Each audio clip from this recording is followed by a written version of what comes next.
Hi guys, welcome back to our channel reveal GK. Now ये आपका 6th lecture होने वाला है आपके आने वाले सारे रेलवे एग्जाम्स के लिए जो हम यहाँ पे सीरीज कर रहे हैं उसका। अगर आपने पिछले पार्ट्स नहीं देख रखे तो उस प्लेलिस्ट का लिंक मैंने डिस्क्रिप्शन में दे रखा है। उस प्लेलिस्ट को आप सेव कर लो, सारे के सारे आपको वीडियोस उसी सिंगल प्लेलिस्ट में आपको देखने को मिल जाएंगे, तो आपको इधर उधर जाने की जरूरत नहीं पड़ेगी। नाउ अगर आप यहाँ पे पहली बार आए हो चैनल पे तो प्लीज सब्सक्राइब कर देना, वीडियो को शेयर, वीडियो को लाइक कर देना ताकि ज्यादा से ज्यादा लोगों तक यहाँ पे पहुंच पाए वीडियो। और यहाँ पे अगर आपको कोई डाउट होता है, कोई सजेशन होता है, तो आप जरूर यहाँ पे कमेंट डाउन भी कर सकते हो, या फिर टेलीग्राम चैनल का लिंक मैंने डिस्क्रिप्शन में दे रखा है, उसको ज्वाइन कर लो, वहां पे भी आप अपने डाउट्स पूछ सकते हो। और अगर आप कोई पीडीएफ चाहिए जो भी हम यहाँ पे कर रहे हैं, तो सब पीडीएफ आपको फ्री आपको मिल जाएगी टेलीग्राम चैनल पे। कोई भी आपको सब्सक्रिप्शन फी ऐसा कुछ भी देने की जरूरत नहीं है, सीधा आप जाके टेलीग्राम चैनल ज्वाइन कर लो, वहां पे आपको सारी पीडीएफ देखने को मिल जाएंगी। ठीक है, तो चलो अब हम यहाँ पे शुरू कर लेते बिना कोई टाइम वेस्ट किए। तो सबसे पहले देखो आपसे क्वेश्चन पूछ रहा है यहाँ पे कि लास्ट एम्परर कौन थे आपके यहाँ पे मौर्यन डायनेस्टी के। ठीक है, तो मौर्यन डायनेस्टी के आपके लास्ट रूलर या फिर लास्ट एम्परर कौन थे, ये आपसे पूछा जा रहा है। तो सबसे पहले तो देखो आपको यहाँ पे क्या याद रखना है, आपको यहाँ पे याद रखना है कि चंद्रगुप्त मौर्य जो है ये है आपके यहाँ पे फाउंडर। ठीक है, तो यहाँ पे मौर्य नहीं लिखा है, तो पूरा लिख दे रहा हूँ क्योंकि वरना आप यहाँ पे कंफ्यूज कर जाओगे चंद्रगुप्ता से। ठीक है, जो आपके गुप्ता अंपायर या गुप्ता डायनेस्टी के हैं। ठीक है, तो एक नाम के आपके अलग अलग रूलर है, तो इसलिए यहाँ पे मैं कंप्लीट नाम लिख दे रहा हूँ। तो चंद्रगुप्त मौर्य जो है ये बेसिकली आपके हैं यहाँ पे फाउंडर। ठीक है, ये है यहाँ पे फाउंडर, किसके फाउंडर है, मौर्यन डायनेस्टी के फाउंडर है, और इन्होंने यहाँ पे ढूंढा था 322 बीसी में। ठीक है, तो यहाँ पे ये ईयर भी आपको यहाँ पे याद रख लेना, इंपॉर्टेंट है। अब उसके बाद चंद्रगुप्त मौर्य के बाद आपको देखने को मिलते हैं इनके बेटे का नाम है यहाँ पे बिंदुसारा। ठीक है, बिंदुसारा।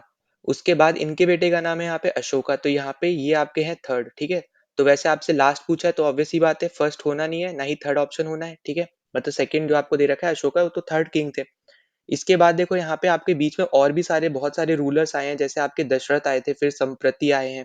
ठीक है, उसी तरीके से यहाँ पे जो आपको दे रखा है लास्ट ऑप्शन में शतधावन, तो ये भी बेसिकली सेकंड लास्ट रूलर थे। ठीक है, लास्ट नहीं थे, सेकंड लास्ट थे, तो ये भी हमारा आंसर नहीं होगा। जो हमारा राइट आंसर होगा वो होगा यहाँ पे बृहद्रथा। ठीक है, अब यहाँ पे देखो इंपॉर्टेंट क्या है, क्यों आपसे ये क्वेश्चन पूछा हुआ, ये लास्ट रूलर क्यों आपसे पूछा, इसलिए पूछा क्योंकि इनको ओवरथ्रोन किया गया था। ठीक है, इनको बेसिकली यहाँ पे हटाया गया था। और किसने ओवरथ्रोन किया था ये आपसे जनरली यहाँ पे पूछा जाता है, पर यहाँ पे आपसे चलो रूलर ही पूछ लिया इन्होंने। तो इन्होंने इनको यहाँ पे किया था पुष्यमित्र शुंगा ने। ठीक है, पुष्यमित्र शुंगा ने।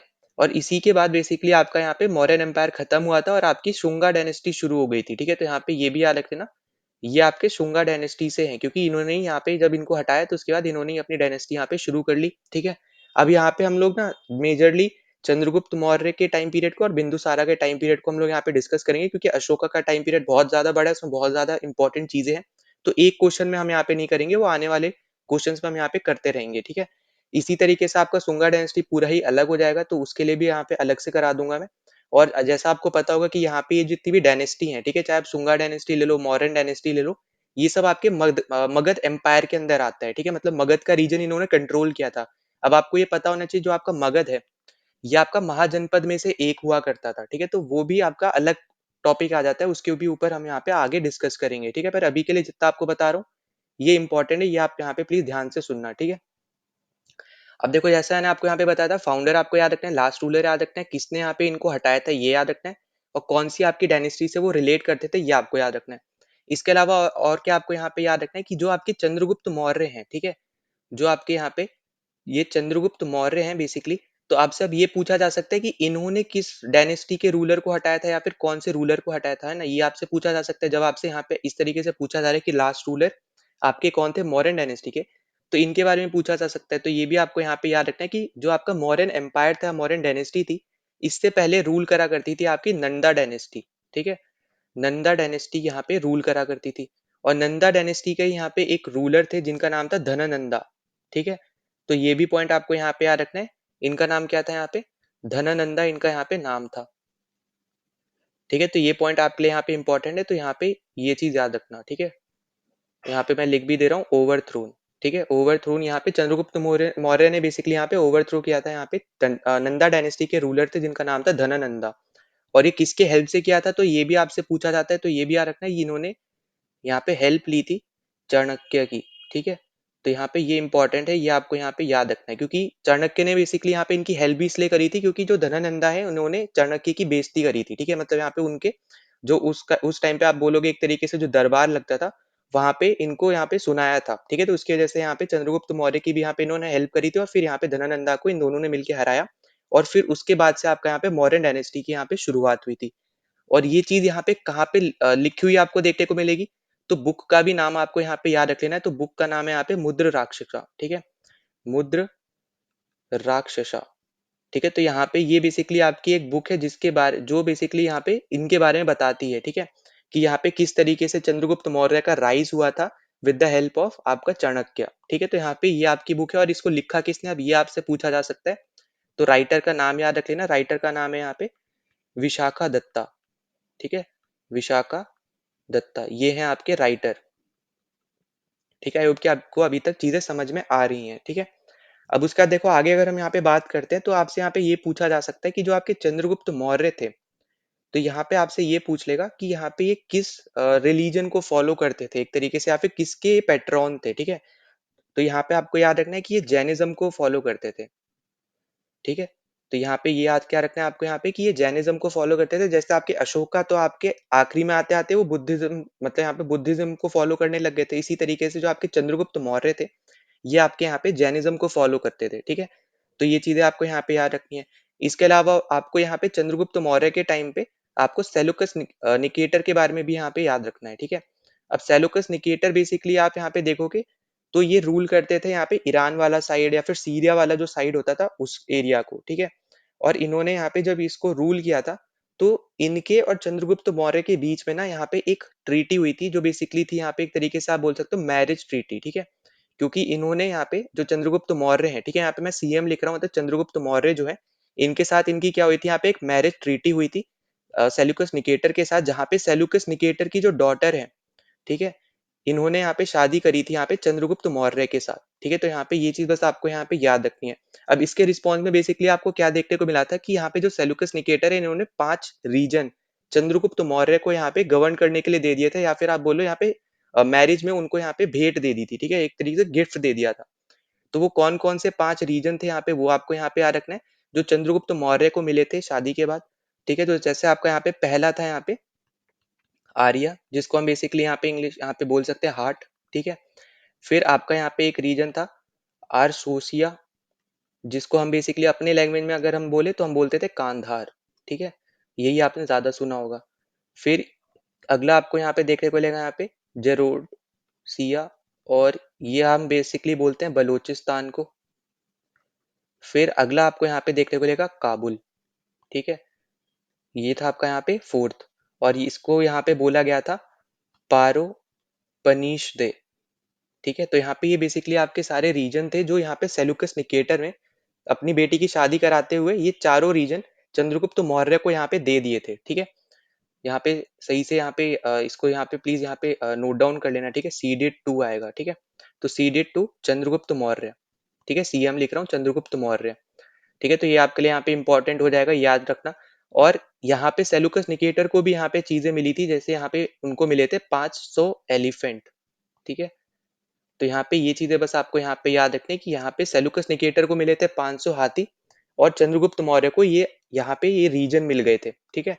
तो ये आपके लिए यहाँ पे है इंपॉर्टेंट चीज है। इसके अलावा देखो जो सेल्यूकस निकेटर है, इन्होंने अपॉइंट किया था एक अम्बेसडर, ठीक है? इन्होंने क्या किया था एक अम्बेसडर अपना यहाँ पे अपॉइंट किया था, उसका नाम आपसे जनरली यहाँ पे पूछा जाता है, तो उसका नाम है यहाँ पे मेगास्थनीस, ठीक है? एम्बेसडर यहाँ पे अपॉइंट किया था जिसका नाम है यहाँ पे मेगास्थनीस। और मेगास्थनीस की एक बुक भी है जिसका नाम है इंडिका, जिसके बारे में आपसे और भी ज्यादा पूछा जाता है, ठीक है? तो इसकी यहाँ पे ये है बुक, ठीक है? तो ये इंपॉर्टेंट चीजें हैं जितनी भी आपको मैं बता रहा हूँ। इसके अलावा जैसे हमने यहाँ पे बात करी थी यहाँ पे कौटिल्य की, अब देखो यहाँ पे कौटिल्य अगर आपको नहीं पता तो कौटिल्य बेसिकली यहाँ पे चाणक्य को ही बोला गया है, ठीक है? अब कौटिल्य चाणक्य कोई भी आपको क्वेश्चन में पूछे तो आपको पता होना चाहिए दोनों एक ही पर्सनैलिटी है। तो इनकी भी एक बुक थी जिसका नाम था यहाँ पे अर्थशास्त्र, अर्थशास्त्र, ठीक है? यहाँ पे रुको वापस से मैं लिख दूं सही से। तो इनकी बुक का नाम था यहाँ पे अर्थशास्त्र, ठीक है? तो यहाँ पे ये भी पॉइंट आपको यहाँ पे याद रखना है, ये थी यहाँ पे कौटिल्य की बुक, ठीक है? जिसके बारे में आपसे पूछा जा सकता है, जिसमें बेसिकली यहाँ पे अरेंजमेंट्स के बारे में, यहाँ पे एडमिनिस्ट्रेशन किस तरीके से यहाँ पे करा जाता था, इकोनॉमी कैसी थी, इन सब के ऊपर यहाँ पे बात करी गई है, ठीक है? यहाँ पे चंद्रगुप्त मौर्य के टाइम पे, ठीक है? तो ये सब यहाँ पे इंपॉर्टेंट चीजें हैं जो आपको याद रखना है। इसके अलावा जो आपके यहाँ पे एम्पायर था, वो बेसिकली आपका यहाँ पे डिवाइड था प्रोविंसेस में, ठीक है। तो यहाँ पे ये भी पॉइंट आपको यहाँ पे याद रखना है कि आपका डिवाइड था प्रोविंसेस में। अभी हम यहाँ पे बात कर रहे हैं चंद्रगुप्त मौर्य की, ठीक है। तो यहाँ पे ये पॉइंट इंपॉर्टेंट है, इनको यहाँ पे प्लीज भूलना नहीं, ठीक है। तो चंद्रगुप्त मौर्य यहाँ पे जैनिज्म को फॉलो करते थे। इन्होंने सेल्यूकस निकेटर की बेटी के साथ शादी करी थी, जहाँ से मैरिज ट्रीटी एक बनी थी, जहाँ पे उनको ये चारों जगह मिली थी जो मैंने आपको यहाँ पे लिखवाई है। और बदले में सेल्यूकस निकेटर को 500 हाथी यहाँ पे दिए थे चंद्रगुप्त मौर्य ने। उसके बाद जो आपका सेल्यूकस निकेटर है, इसने अपना एक एम्बेसडर यहाँ पे रखा था इनके कोर्ट में, जिसका नाम था मेगास्थनीस, जिसकी एक बुक भी है इंडिका, जिसके बारे में आपसे पूछा भी जाता है। साथ ही साथ यहाँ पे एक चाणक्य के हेल्प से, क्योंकि इन्होंने धननंदा को हराया था, तो चाणक्य यहाँ पे एक इनके चीफ मिनिस्टर की तरह यहाँ पे एक्ट करते थे, ठीक है। सीएम थे यहाँ पे ये। तो यहाँ पे मैं लिख भी दे रहा हूँ, ये आपके यहाँ पे एक तरीके से थे चीफ मिनिस्टर, ठीक है। तो ये भी याद रखना। और इनकी एक बुक थी यहाँ पे अर्थशास्त्र, जिसके बारे में आपसे जनरली यहाँ पे पूछा भी जाता है, ठीक है। तो ये सब आपके अभी तक छोटे छोटे पॉइंट्स हो गए। अब देखो इसके अलावा अगर हम यहाँ पे बात करते हैं इसके आगे, तो यहाँ पे इनको बोला जाता है कि ये पहले रूलर थे जिन्होंने जो आपका विध्यान रेंज है ना, उसके पार बेसिकली अपना एम्पायर को एक्सटेंड किया था, ठीक है। तो यहाँ पे मैं लिख दे रहा हूँ, जो आपका यहाँ पे विध्यान रेंज है उसके पार एक्सटेंड करने वाले अपना एम्पायर को ये पहले रूलर थे, ठीक है। तो यहाँ पे याद रखना, first ruler to expand empire, और वो भी कहाँ पे, विध्यांचल के पार, ठीक है। मतलब यहाँ पे जो विध्यान रेंज है उसके पार, ठीक है। तो यहाँ पे ये छोटा सा पॉइंट बस आपको यहाँ पे याद रख लेना, जो आपसे पूछ सकता है। और बाकी तो आपसे यहाँ पे चलो कैपिटल पूछ सकता है यहाँ पे, तो कैपिटल भी यहाँ पे लिख दे रहा हूँ।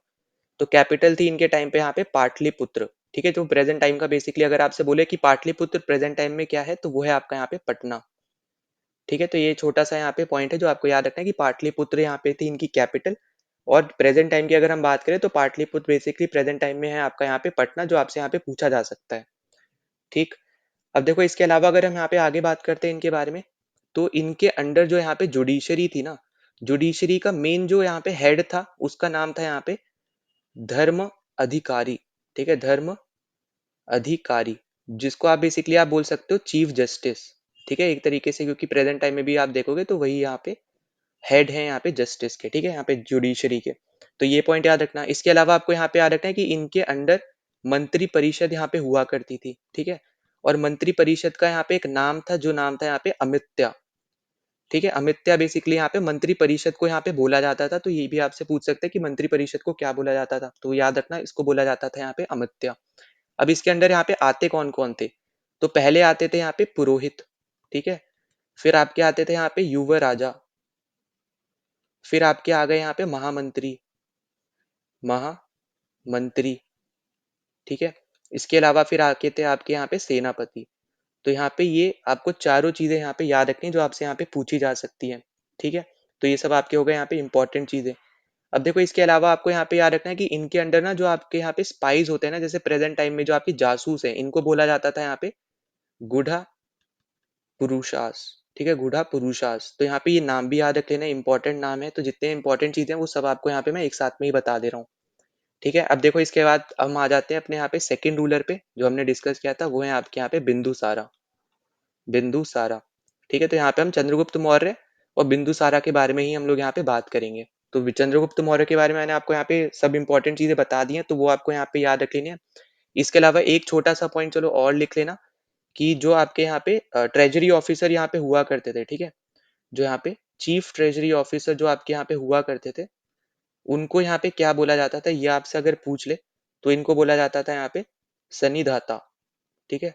तो यहाँ पे ये छोटे छोटे आपके जो पॉइंट्स है ना, इनके बारे में जनरली आपसे पूछा जाता है। इसके अलावा फिर जैसे आपके रेवेन्यू कलेक्शन जो होता है, रेवेन्यू कलेक्शन जो होता है, इसके अगर आपको ऑफिसर के बारे में पूछा जाए कि यहाँ पे कौन करता है, तो ये है आपके समहारता, ठीक है। तो यहाँ पे आपसे इन्हीं से रिलेटेड क्वेश्चन बनेगा जो बनेगा।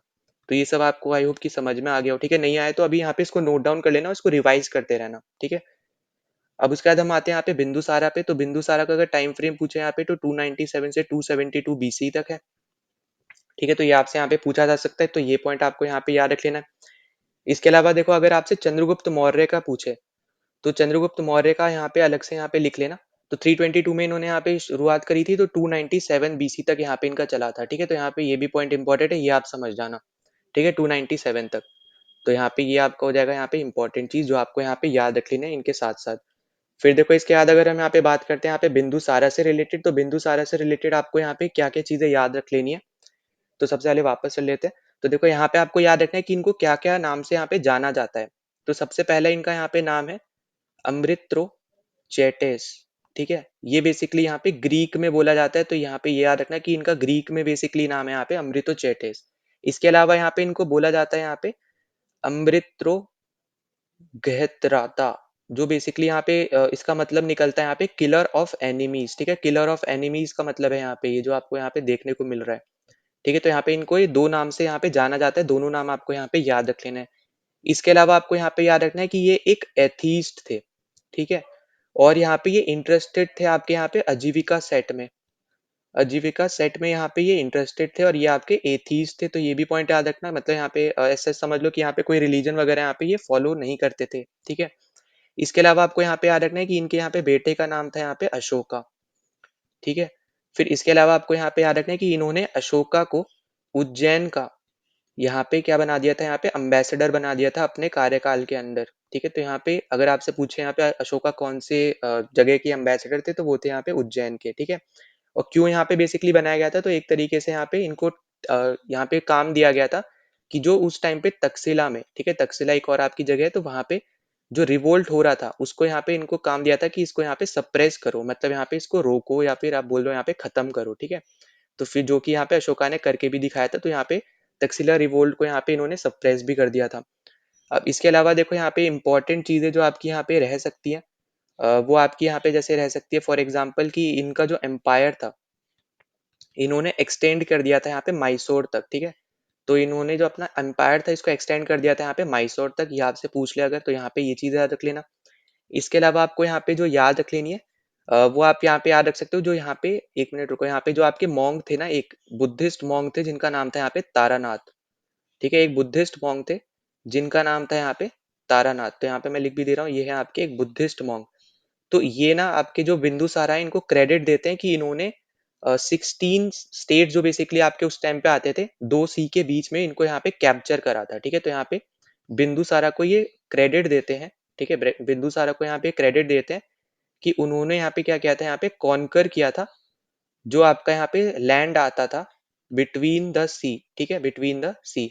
तो उस टाइम पे अगर हम देखें तो यहाँ पे जैसे आपका 16 स्टेट्स, ठीक है? इस तरीके से आप यहाँ पे याद रख लेना। बाकी 16 स्टेट्स अगर याद नहीं रहे तो बाकी सिंपल टर्म्स में याद रख लेना कि कौन से बुद्धिस्ट मॉन्क थे, क्या नाम था जिन्होंने बोला था कि बिंदुसारा को, मतलब एक तरीके से यहाँ पे अ, बोल सकते हो आप एक तरीके से कि उन्होंने बोला था कि बिंदुसारा ने यहाँ पे कॉन्कर किया था basically land between the seas, ठीक है? बिटवीन द सीज मतलब यहाँ पे इंडिया का अगर आपने हिस्सा देखा हो नीचे का सदर्न इंडिया, तो इस तरीके से है ना, इधर एक आपका सी है, इधर एक सी है, इधर बे ऑफ बंगाल, इधर अरेबियन सी। तो यहाँ पे जो रीजन है ना, इसको बेसिकली बोला जा रहा है कि इन्होंने यहाँ पे कॉन्कर किया था, ठीक है? सी के बीच का जो यहाँ पे लैंड एरिया है उसको कॉन्कर किया था। तो ये किसने बोला था यहाँ पे? तारनाथ ने बोला था यहाँ पे, जो एक बुद्धिस्ट मॉन्क थे, ठीक है? तो ये छोटे छोटे पॉइंट्स है जो आपको यहाँ पे याद रख लेने चंद्रगुप्त मौर्य से रिलेटेड। फिर हमने फाउंडर और लास्ट रूलर हम थोड़ा देख लिया। देखो यहाँ पे जो लास्ट रूलर है या फिर सेकंड लास्ट रूलर है, वो हम आगे डिस्कस कर लेंगे, पर यहाँ पे जितने इंपॉर्टेंट है, जो आपके यहाँ पे ज्यादा इंपॉर्टेंट थे, चंद्रगुप्त हो गए, फिर बिंदुसारा हमने देख लिया, अशोका अगले इंपॉर्टेंट आ जाएंगे, उसका लास्ट रूलर, ठीक है? वो हम आने वाले टाइम में डिस्कस कर लेंगे। और अगले क्वेश्चन पे चलते हैं। तो देखो अगला क्वेश्चन हमसे यहाँ पे बोल रहा है कि कौन से लेक पे आपका यहाँ पे गोल्डन टेम्पल लोकेटेड है, ठीक है? तो यहाँ पे देखो कुछ इनके बारे में हम लोग यहाँ पे थोड़े फैक्ट्स हम लोग यहाँ पे डिस्कस कर लेते हैं। तो सबसे पहले आपको यहाँ पे पता होना चाहिए कि जो गोल्डन टेम्पल है वो बेसिकली यहाँ पे स्टार्ट किसने किया था यहाँ पे बनवाना, ठीक है? तो यहाँ पे याद रखना, जो आपके फिफ्थ गुरु थे, ठीक है, जिनका नाम था यहाँ पे गुरु अर्जन देव, गुरु अर्जन देव जी, ठीक है? तो इन्होंने बेसिकली यहाँ पे बनाना शुरू किया था यहाँ पे गोल्डन टेम्पल को। तो अगर आपसे यहाँ पे ये पूछे कि किसके टाइम पीरियड पे यहाँ पे खत्म हुआ था यहाँ पे इसका कंस्ट्रक्शन, ठीक है? तो यहाँ पे ये आप यहाँ पे याद रखना कि एंड हुआ था यहाँ पे सिक्स्थ गुरु के अंडर, ठीक है? उनका यहाँ पे क्या नाम था? उनका नाम था यहाँ पे गुरु हरगोबिंद जी, ठीक है? तो यहाँ पे दोनों ही गुरु के नाम आपको यहाँ पे याद रख लेने हैं, ठीक है? तो यहाँ पे स्टार्ट हुआ था गुरु अर्जन देव जी के अंदर, फिर खत्म हुआ था आपका यहाँ पे श्री हरगोबिंद जी के अंदर, ठीक है? तो यहाँ पे ये आपके हो गए फिफ्थ और सिक्स्थ गुरु, इनके बारे में आपको पता होना चाहिए। इसके अलावा आपको यहाँ पे ये पता होना चाहिए कि यहाँ पे गोल्डन टेम्पल को किस दूसरे नाम से भी हम लोग यहाँ पे जानते हैं, तो ये इंपॉर्टेंट है। यहाँ पे गोल्डन टेम्पल को हम लोग श्री हरमंदिर साहिब के नाम से जानते हैं, ठीक है? हर मंदिर साहिब के नाम से भी जानते हैं। तो यहाँ पे ये दूसरा नाम भी आपको यहाँ पे याद रखना है, ठीक है? इंपॉर्टेंट है। अब यहाँ पे जो लेक आपको यहाँ पे देखने को मिलती है, ये यहाँ पे आपको देखने को मिलती है अमृत सरोवर लेक, ठीक है। और यहाँ पे इसका एक्सकेवेशन भी अगर आप देखोगे तो यहाँ पे इसका भी एक्सकेवेशन जो था वो यहाँ पे गुरु अर्जन देव जी ने ही यहाँ पे शुरू किया था। ठीक है, तो यहाँ पे ये पॉइंट भी याद रख लेना। अब बाकी तो आपका यहाँ पे जो सुखना लेक है ये आपको चंडीगढ़ में देखने को मिलता है, तो यहाँ पे ये आपका आंसर होना नहीं है। अब यहाँ पे जो इंपॉर्टेंट जो लेक्स हैं उनको हम थोड़ा डिस्कस कर लेते हैं। जैसे आपका यहाँ पे केरला रीजन आता है, ठीक है। केरला रीजन में आपकी जो अष्टमुडी लेक है अष्टमुडी। तो ये अगर आपसे पूछे तो यहाँ पे ये आपको यहाँ पे याद रखना है कि केरला में आपकी आती है अष्टमुडी, ठीक है। फिर तमिलनाडु में अगर आपसे पूछे तो यहाँ पे आपको देखने को मिलती है पुलिकट, पुलिकट, ठीक। फिर इसी तरीके से जो आपका आंध्र प्रदेश है, आंध्र प्रदेश में आपको देखने को मिलती है यहाँ पे कोलेरू। तो यहाँ पे जो इंपॉर्टेंट है ना वो सब मैं आपको यहाँ पे बता दे रहा हूँ, ठीक है। इसके अलावा अगर आप देखोगे तो जैसे उड़ीसा की तो हमने यहाँ पे पहले भी डिस्कस कर चुके हैं, ठीक है। तो यहाँ पे या तो उड़ीसा लिख सकते हो या फिर आप यहाँ पे उड़ीसा लिख सकते हो। तो यहाँ पे इसके अंदर आपको यहाँ पे देखने को मिलती है चिलिका लेक, ठीक है। तो हम पहले भी यहाँ पे डिस्कस कर चुके हैं, जो कि आपके यहाँ पे एक सॉल्ट वाटर लेक भी है, ठीक है। हम पहले भी हम लोग यहाँ पे देख चुके हैं। इसके अलावा आपको यहाँ पे याद रखनी है तेलंगाना के बारे में, ठीक है। तो तेलंगाना में आपके यहाँ पे जो लेक है उसका नाम है यहाँ पे हुसैन सागर, ठीक है, हुसैन सागर लेक। तो ये आपसे यहाँ पे पूछ सकता है। अब यहाँ पे साउथ के अलावा अगर हम यहाँ पे देखें जो आपसे पूछा जा सकता है, जैसे आपको यहाँ पे नॉर्थ ईस्ट में पूछा जा सकता है, तो यहाँ पे जैसे मणिपुर है, ठीक है। अब मणिपुर में आपको देखने को मिलती है यहाँ पे लोकतक लेक, लोकतक लेक। फिर जो आपका यहाँ पे त्रिपुरा है, अब ये इंपॉर्टेंट है क्योंकि यहाँ पे इसके नाम से आपको लगेगा नहीं कि ये त्रिपुरा में है, तो इसका नाम याद रखना है। इसका नाम है यहाँ पे रुद्र सागर, ठीक है। रुद्र सागर लेक जो है ये बेसिकली आपको देखने को मिलती है यहाँ पे त्रिपुरा में, तो ये इंपॉर्टेंट पॉइंट है, तो इसको बिल्कुल नहीं भूलना है। इसके अलावा देखो अगर हम बात करते हैं इसके अलावा, जैसे आपका यहाँ पे यूपी है, यूपी में आपको यहाँ पे एक वेटलैंड देखने को मिलता है। यहाँ पे अलग से इसको स्टामा कर लेना, वेटलैंड है। वैसे भी ये जितने भी आपको मैं बता रहा हूँ ना सब आपकी इंपॉर्टेंट वेटलैंड्स ही हैं।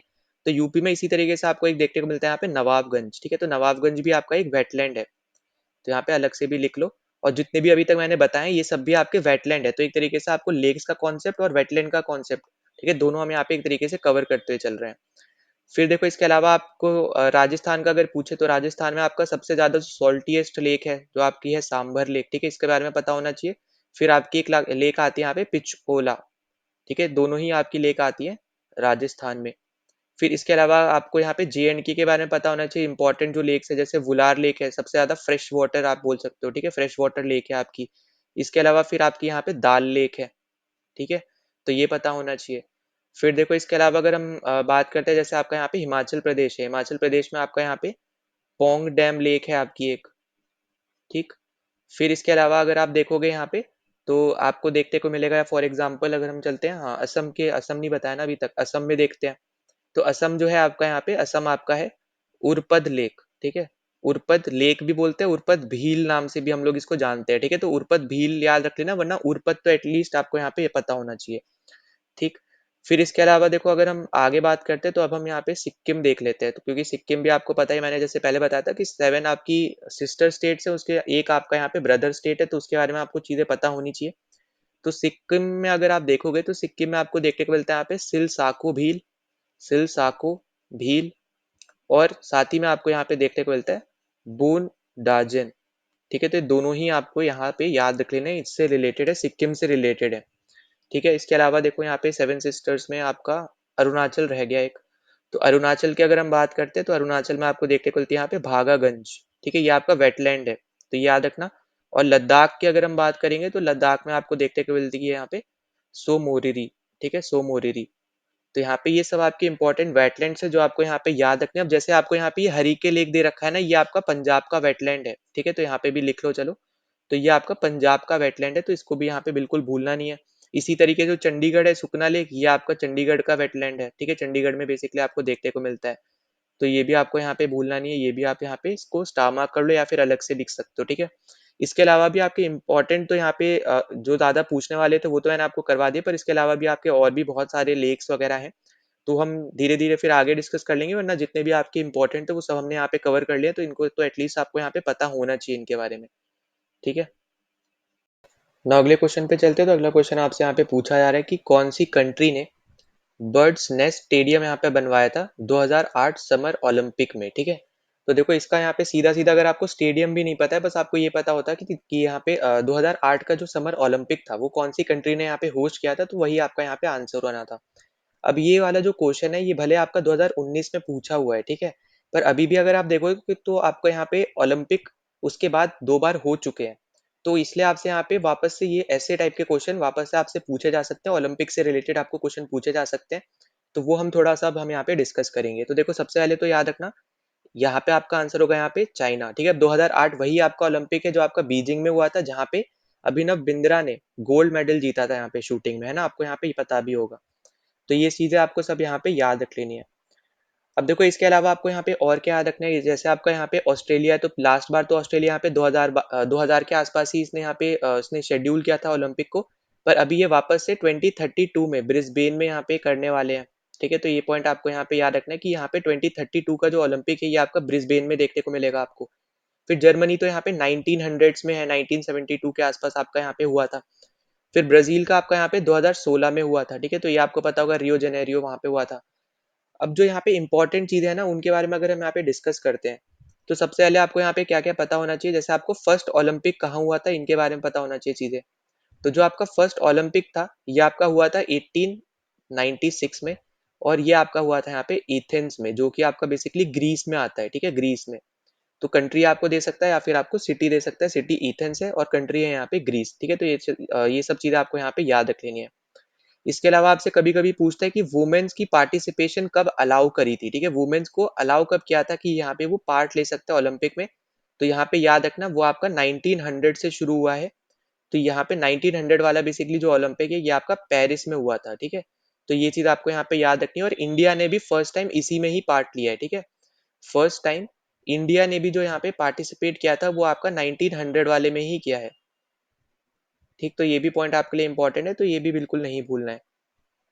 ठीक है, अब इसके अलावा देखो आपसे यहाँ पे और क्या पूछा जा सकता है। तो आपसे यहाँ पे पूछा जा सकता है कि सबसे ज्यादा गोल्ड मेडल ओलंपिक में अगर हम देखें, ठीक है, मोस्ट गोल्ड मेडल किसी भी इंडिविजुअल के, ठीक है, इंडिविजुअल, तो वो यहाँ पे किसने जीते हैं। तो ये आपको नाम पता होना चाहिए, इंडियन नहीं है। ठीक है, पहली बात तो ये याद रखो, यहाँ पे है माइकल फिलिप्स। ठीक है, माइकल फिलिप्स, जो बेसिकली यहाँ पे आपके स्विमिंग से रिलेटेड है। ठीक है, माइकल फिलिप्स जो आपके यहाँ पे स्विमिंग से रिलेटेड है, स्विमिंग।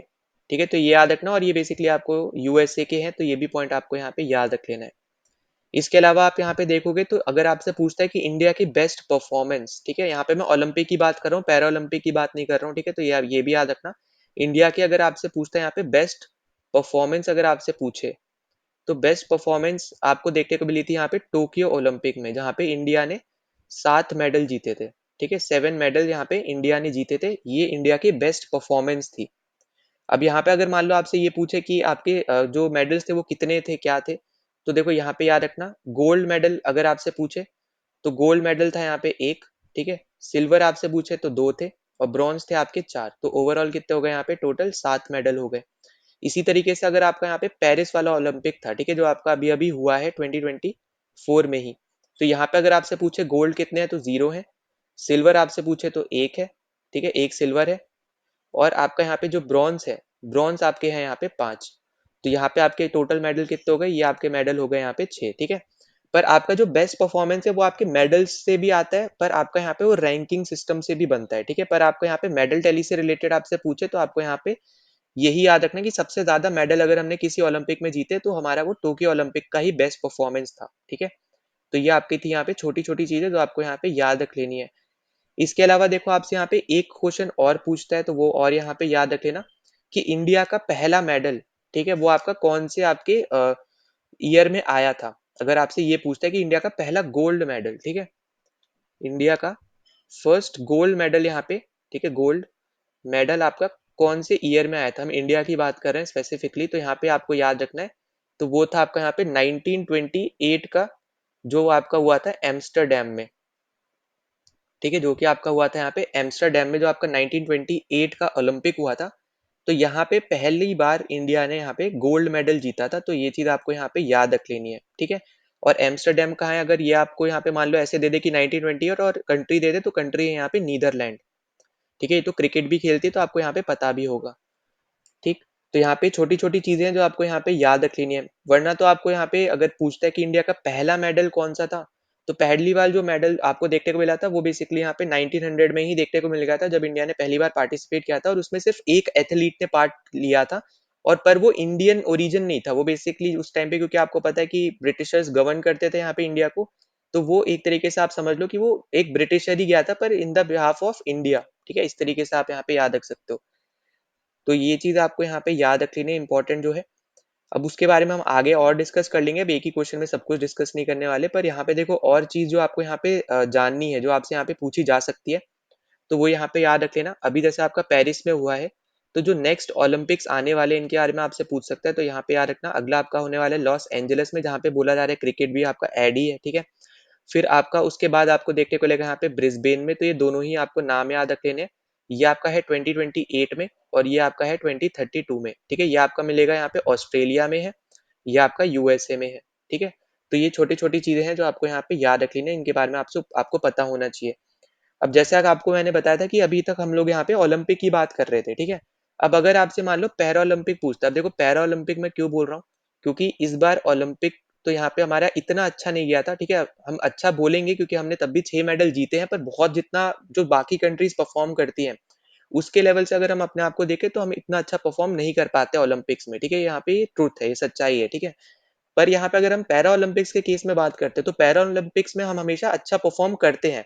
मतलब हम एक तरीके से आप ऐसा समझ लो कि हम बॉटम ऑफ द टेबल नहीं रहते हैं, जो आपकी कंप्लीट कंट्रीज़ जो यहाँ पे हिस्सा लेती हैं, उसमें हम यहाँ पे पैरा ओलंपिक में ठीक-ठाक परफ़ॉर्म करते हैं। और इस बार हमने यहाँ पे देखा है कि पैरा ओलंपिक में हमारे यहाँ पे सबसे अच्छा आप बोल सकते हो यहाँ पे गया है इस बार का पहला ओलंपिक जो आपका पेरिस का हुआ है, ठीक है? अब यहाँ पे हमने कितने मेडल जीते? 29 मेडल हमने टोटल जीते हैं। तो ये भी पॉइंट आपको यहाँ पे याद रखना है। कितने गोल्ड जीते हैं आपसे पूछ ले तो 7 गोल्ड जीते हैं, सिल्वर कितने जीते हैं 9 और ब्रॉन्ज जीते हमने यहाँ पे 13, ठीक है? तो टोटल आपके हो गए यहाँ पे 29 मेडल। अगर आपसे पूछता है बेस्ट परफॉर्मेंस तो आपका रहेगा यहाँ पे पैरा ओलंपिक पेरिस वाला, ठीक है? तो ये आपका यहाँ पे एक इंपॉर्टेंट चीज़ है, इसको भी प्लीज़ यहाँ पे बिल्कुल भूलना नहीं। बाकी तो आपको मैंने जो पैरा ओलंपिक के अलावा जो ओलंपिक हुआ था उसके बारे में बता दिया यहाँ पे इस बार का जो हुआ था और आपको यहाँ पे रैंक पूछ सकता है, हाँ, तो ये याद रख लेना पैरा ओलंपिक में हमारी रैंक है 18th, ठीक है? वहीं पे जो आपका ओलंपिक हुआ है, 1 मिनट रुको यहाँ पे मैं वापस पीछे ले चलता हूँ। तो यहाँ पे जो हमारा ये पेरिस ओलंपिक जो हुआ है, तो यहाँ पे हमारी जो रैंक है ये हमारी आई है 71 71st, ठीक है? 71 तो नहीं होती, 71st होती है, ठीक है? तो हमारी यहाँ पे है 71st। तो यहाँ पे ये आप खुद देख सकते हो यहाँ पे रैंकिंग में कितना ज़्यादा गैप है, ठीक है? तो ये पॉइंट बस आपको यहाँ पे याद रखना है। इसके अलावा देखो आपसे जो पूछा जा सकता है कि जो आपका अभी फ्रांस में पेरिस ओलंपिक जो आपका बेसिकली हुआ है, इसका मैस्कॉट कौन था, है ना? मैस्कॉट जनरली आपसे पूछा जाता है। तो मैस्कॉट का नाम है यहाँ पे पायरेगिस, ठीक है? तो ये बस आपको यहाँ पे नाम याद रख लेना है जो आपको इम्पोर्टेंट है, जो आपसे पूछा जा सकता है। इसके अलावा तो देखो यहाँ पे एज़ सच ज़्यादा इम्पोर्टेंट नहीं रहेगा। बाकी जो है ना जैसा आपको बताया वो सब आपको यहाँ पे याद रख लेना है। फिर हम बाकी धीरे-धीरे डिस्कस करते रहेंगे। अब जैसे आपका टोक्यो वाला था, हाँ, टोक्यो का मैस्कॉट लिख देता हूँ मैं यहाँ पे। तो टोक्यो का जो आपका यहाँ पे मैस्कॉट था, जो आपका टोक्यो वाला ओलंपिक हुआ था यहाँ पे, तो इसका मैस्कॉट था यहाँ पे मिराई तोवा, ठीक है? यहाँ पे मैं लिख भी दे रहा हूँ, मिराई तोवा, ठीक है? और ये आपका बेसिकली 2020 में आपका हुआ था। हमेशा याद रखना जो आपके ओलंपिक्स होते हैं ना, अगर कोई भी ऐसी कोई कंडीशन ना हो, जैसे इस टाइम तो आपका कोविड चल गया था, तो इसलिए आपका यहाँ पे 1 साल बाद हुए थे ओलंपिक। पर कभी भी ऐसे मान लो कि जब भी आपको नेचुरल पूछे कि कितने साल बाद होता है, तो आपको यहाँ पे याद रखना है हर 4 साल में होता है, ठीक है? हर 4 साल बाद आपको यहाँ पे देखने को मिलता है। अभी जैसे 24 में हुआ, अब 28 में होगा, फिर 32 में होगा, फिर 36 में होगा और 36 वाला बेसिकली यहाँ पे इंडिया बिड कर रहा है। एक तरीके से आप बोल सकते हो कि ओलंपिक इंडिया में होस्ट हो पाए। ठीक है? तो ये सब छोटी-छोटी चीज़ें हैं जो आपको यहाँ पे याद रखनी है क्योंकि उससे एक तरीके से आप समझ लो कि इकोनॉमी को भी बूस्ट मिलता है क्योंकि ज़्यादा से ज़्यादा टूरिस्ट वगैरह भी आएँगे, टीम्स भी आएँगी तो यहाँ पे आप देखोगे कि यहाँ पे आप एक तरीके से इंफ्रास्ट्रक्चर भी यहाँ पे हमें बनाना पड़ेगा तो एक तरीके से हम उस तरीके से बोल सकते हैं कि यहाँ पे डेवलप होएँगे हम, जो भी रीजन में आपका होगा ओलंपिक और साथ ही साथ इंडिया के टूरिज़्म को भी यहाँ पे फ़ायदा होगा। तो इस तरीके से आप समझ सकते हो कि यहाँ पे ओलंपिक करवाना भी यहाँ पे एक अच्छा काम रहता है, ठीक है? मतलब एक तरीके से कंट्री को यहाँ पे हेल्प करता है। नो आगे आपसे यहाँ पे बोला जा रहा है कि कौन-सा पहला यहाँ पे वुमेन स्पोर्ट था, जिसको इंट्रोड्यूस किया गया था यहाँ पे ओलंपिक्स में, ठीक है? तो यहाँ पे आपको ये चीज़ें याद रखनी है। अच्छा यहाँ पे मैं एक और नाम आपको बता दूँ जैसे मैंने आपको यहाँ पे पहले बोला था, अगर आपसे पूछता है कि पहला एथलीट कौन था यहाँ पे जिसने इंडिया से पार्टिसिपेट किया था, ठीक है? अगर आपसे इस तरीके से पूछा जाता है कि पहला आपका यहाँ पे एथलीट कौन है, इंडिया से जिसने पार्टिसिपेट किया था, जैसे मैंने आपको बोला था कि यहाँ पे इंडिया ने 1900 में ही जो आपका पेरिस में ओलंपिक हुआ था, उसमें ही यहाँ पे पार्ट लिया था। पर वो जो आपका एथलीट था, ठीक है? उस कंप्लीट ओलंपिक में सिर्फ इंडिया ने एक ही एथलीट भेजा था और इसका नाम था यहाँ पे नॉर्मन नॉर्मन प्रिचजार्ड, ठीक है? प्रिचजार्ड। तो ये बेसिकली आप बोल सकते हो यहाँ पे कि इंडियन तो नहीं था, पर यहाँ पे एक तरीके से आप समझ लो कि इंडिया को रिप्रेजेंट कर रहा था, ठीक है। तो ये आपको यहाँ पे बस चीजें यहाँ पे याद रख लेनी जो आपको पूछी जा सकती है। अब इसके अलावा तो देखो आपसे यहाँ पे जो आपको यहाँ पे क्वेश्चन पूछा गया इसके बारे में अगर हम थोड़ा डिस्कस कर लेते हैं, तो यहाँ पे जो स्पोर्ट है जो पहली बार यहाँ पे जो बेसिकली वुमेन स्पोर्ट है जो यहाँ पे ऐड किया गया था, तो वो था आपका टेनिस और गोल्फ, ठीक है। तो यहाँ पे थर्ड ऑप्शन अपना करेक्ट हो जाएगा। इसके अलावा आपको यहाँ पे टेनिस भी यहाँ पे याद रख लेना है। और जैसे मैंने आपको पहले बोला था कि 1900 में ही, ठीक है, वुमेन्स को यहाँ पे अलाउ किया गया था। यहाँ पे अगर आपसे ये पूछता है कि वुमेन्स का पार्टिसिपेशन पहली बार कब हुआ था, कौन से आपके ओलंपिक में, तो ये आपको यहाँ पे याद रखना है, ये भी था आपका 1900, ठीक है। तो यहाँ पे गोल्फ और टेनिस इन दोनों को यहाँ पे ऐड किया गया था, तो ये पॉइंट इंपॉर्टेंट है जो आपको यहाँ पे याद रख लेना है। इसके अलावा भी देखोगे आप तो टोटल 5 स्पोर्ट्स थे, ठीक है। टोटल आपके यहाँ पे 5 स्पोर्ट थे जो आपको यहाँ पे पूछे जा सकते हैं, जिनमें से दो तो आपके यही हो गए, एक तो हो गया आपका गोल्फ, एक हो गया आपका टेनिस, ठीक है। अब इसके अलावा आपका यहाँ पे जो था, एक था आपका यहाँ पे सेलिंग जो बेसिकली बोट से रिलेटेड होता है ना, बोट रेस से रिलेटेड, वो आप यहाँ पे याद रख सकते हो। फिर एक था आपका यहाँ पे क्यूअट, और एक था आपका यहाँ पे इक्वेस्टेरियनिज्म जो बेसिकली यहाँ पे घुड़सवारी जैसा आप बोल सकते हो, उस तरीके का आपका यहाँ पे ये वाला टूर्नामेंट या फिर एक तरीके से स्पोर्ट रहता है, ठीक है। तो ये आपको यहाँ पे याद रखना। और ये जो आपका है यहाँ पे क्रिकेट, बेसिकली एक तरीके से आप गोल्फ जैसा मान सकते हो, पर गोल्फ होता नहीं है उसमें। बेसिकली आपके कुछ इस तरीके के इंस्ट्रूमेंट से लगे रहते हैं आपके यहाँ पे ग्राउंड पे, जिसके अंदर से आपको एक तरीके से बोलो कि बॉल वगैरह यहाँ पे पास आउट करानी पड़ती है, ठीक है। तो वो अलग, थोड़ा अलग तरीके का गेम है। तो गेम्स में हम यहाँ पे इतना डीप में नहीं जाएंगे क्योंकि आपको जनरली ऐसा पूछेगा नहीं। पर ये 5 स्पोर्ट आपको यहाँ पे याद रखने जो बेसिकली यहाँ पे 1900 के ओलंपिक में यहाँ पे जोड़े गए थे, ठीक है, जिसके बारे में आपसे यहाँ पे पूछा भी जा सकता है। और यहाँ पे ये वाला क्वेश्चन आया हुआ है, तो ये आपको यहाँ पे याद रखना है। अब देखो इसके अलावा आपको यहाँ पे और क्या चीजें याद रखनी है, जैसे आपको यहाँ पे इंडिया का पहला एथलीट तो मैंने बता दिया, ठीक है। और यहाँ पे इन्होंने सिल्वर भी जीता है, ठीक है। पर हम यहाँ पे ट्रू इंडियन की जब बात करेंगे, ठीक है, तो यहाँ पे आपको याद रखना है कि पहले इंडियन कौन थे जिन्होंने गोल्ड जीता है, पहली फीमेल कौन है, इस तरीके से आपको चीजें पूछी जाएंगी, ठीक है। तो फर्स्ट इंडियन अगर आपसे पूछे जिन्होंने यहाँ पे गोल्ड मेडल जीता, ठीक है, जिन्होंने यहाँ पे क्या जीता, गोल्ड मेडल जीता, तो नाम आपको यहाँ पे याद रखना है, वो है आपके अभिनव बिंद्रा, ठीक है, जो कि आपको यहाँ पे 2008 का ही ओलंपिक था जो आपको मैं पिछले ही क्वेश्चन में बताया, तो ये याद रख लेना।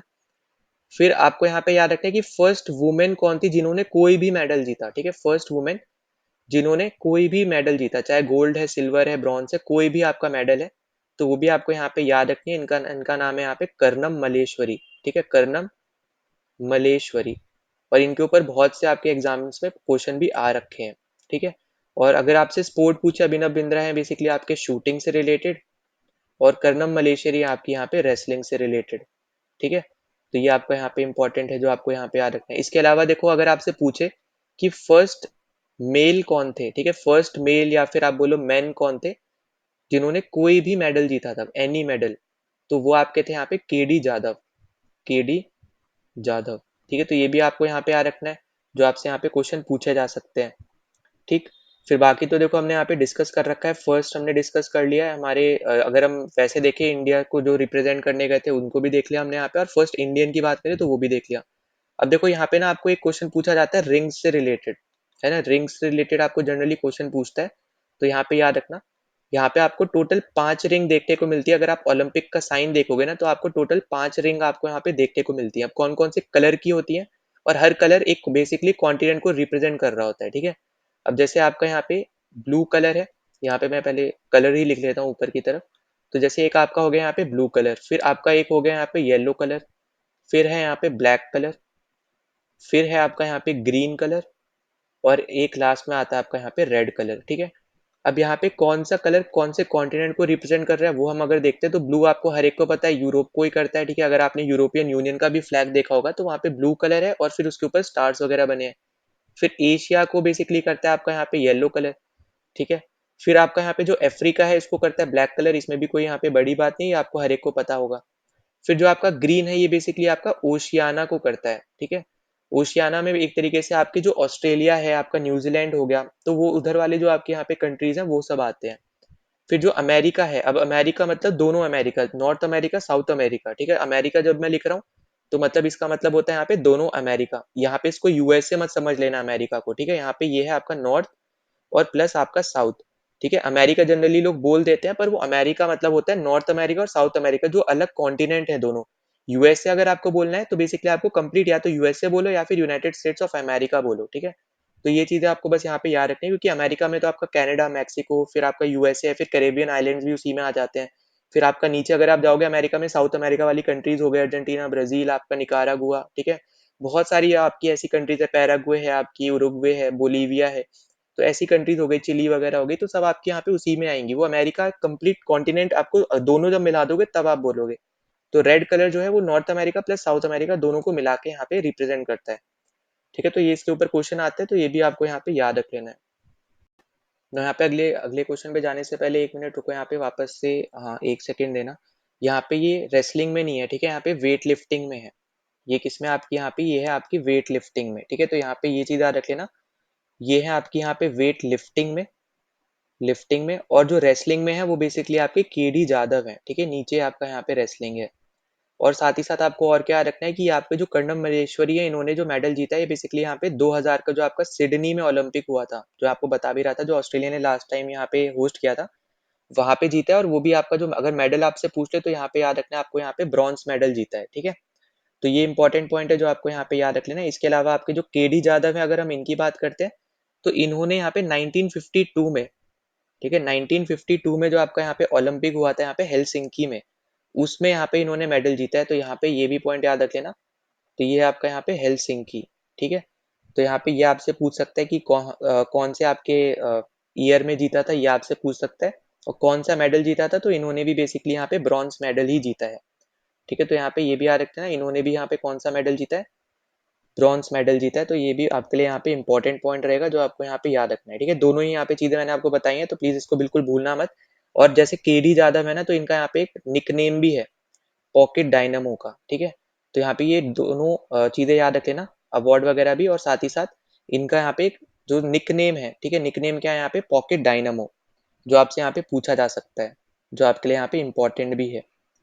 ठीक, तो ये तो हमने यहाँ पे डिस्कस कर ली सब चीजें जो आपको यहाँ पे पता होनी ही चाहिए।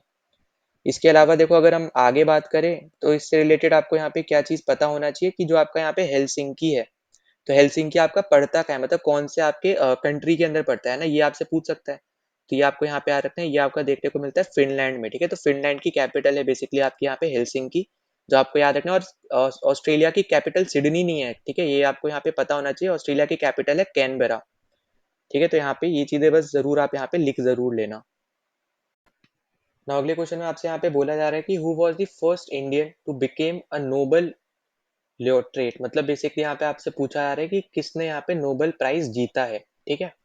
आपसे यहाँ पे ये चीज पूछी जा रही है कि पहले आपके इंडियन कौन थे जिन्होंने नोबेल प्राइज यहाँ पे जीता है। तो सबसे पहले थे आपके यहाँ पे रविंद्रनाथ टैगोर, ठीक है। अब इन्होंने यहाँ पे जीता था 1913 में, ये याद रखना ईयर। और कौन सी फील्ड में जीता था ये भी आपको पता होना चाहिए, वो है आपका यहाँ पे लिटरेचर फील्ड, ठीक है। तो लिटरेचर फील्ड भी आपको यहाँ पे याद रख लेनी है। इसके अलावा फिर आप देखोगे यहाँ पे सीवी रमन ने यहाँ पे जीता है 1930 में। और इनकी फील्ड क्या थी, इनकी फील्ड है बेसिकली यहाँ पे फिजिक्स, ठीक है, या फिर आप बोल सकते हो साइंस, ठीक है। तो ये आपका यहाँ पे इंपॉर्टेंट हो जाएगा। फिर इसके अलावा देखोगे आप यहाँ पे, तो मदर टेरेसा ने भी यहाँ पे जीत रखा है नोबेल प्राइज। इन्होंने जीता 1979 में। और इनकी फील्ड है बेसिकली यहाँ पे पीस की, ठीक है, पीस नोबेल प्राइज इनको यहाँ पे मिला था। और इसी के बाद जैसे मैंने आपको पहले बता रखा है, भारत ने जब मैंने आपको पढ़ाए थे तो वहां पे बताया था कि भारत रत्न मदर टेरेसा को 1980 में मिला था, और जब यहाँ पे इनको नोबेल प्राइज मिल गया उसके बाद अगले साल इनको यहाँ पे भारत रत्न मिला था, ठीक है। तो हम ये ऑलरेडी डिस्कस भी कर चुके हैं।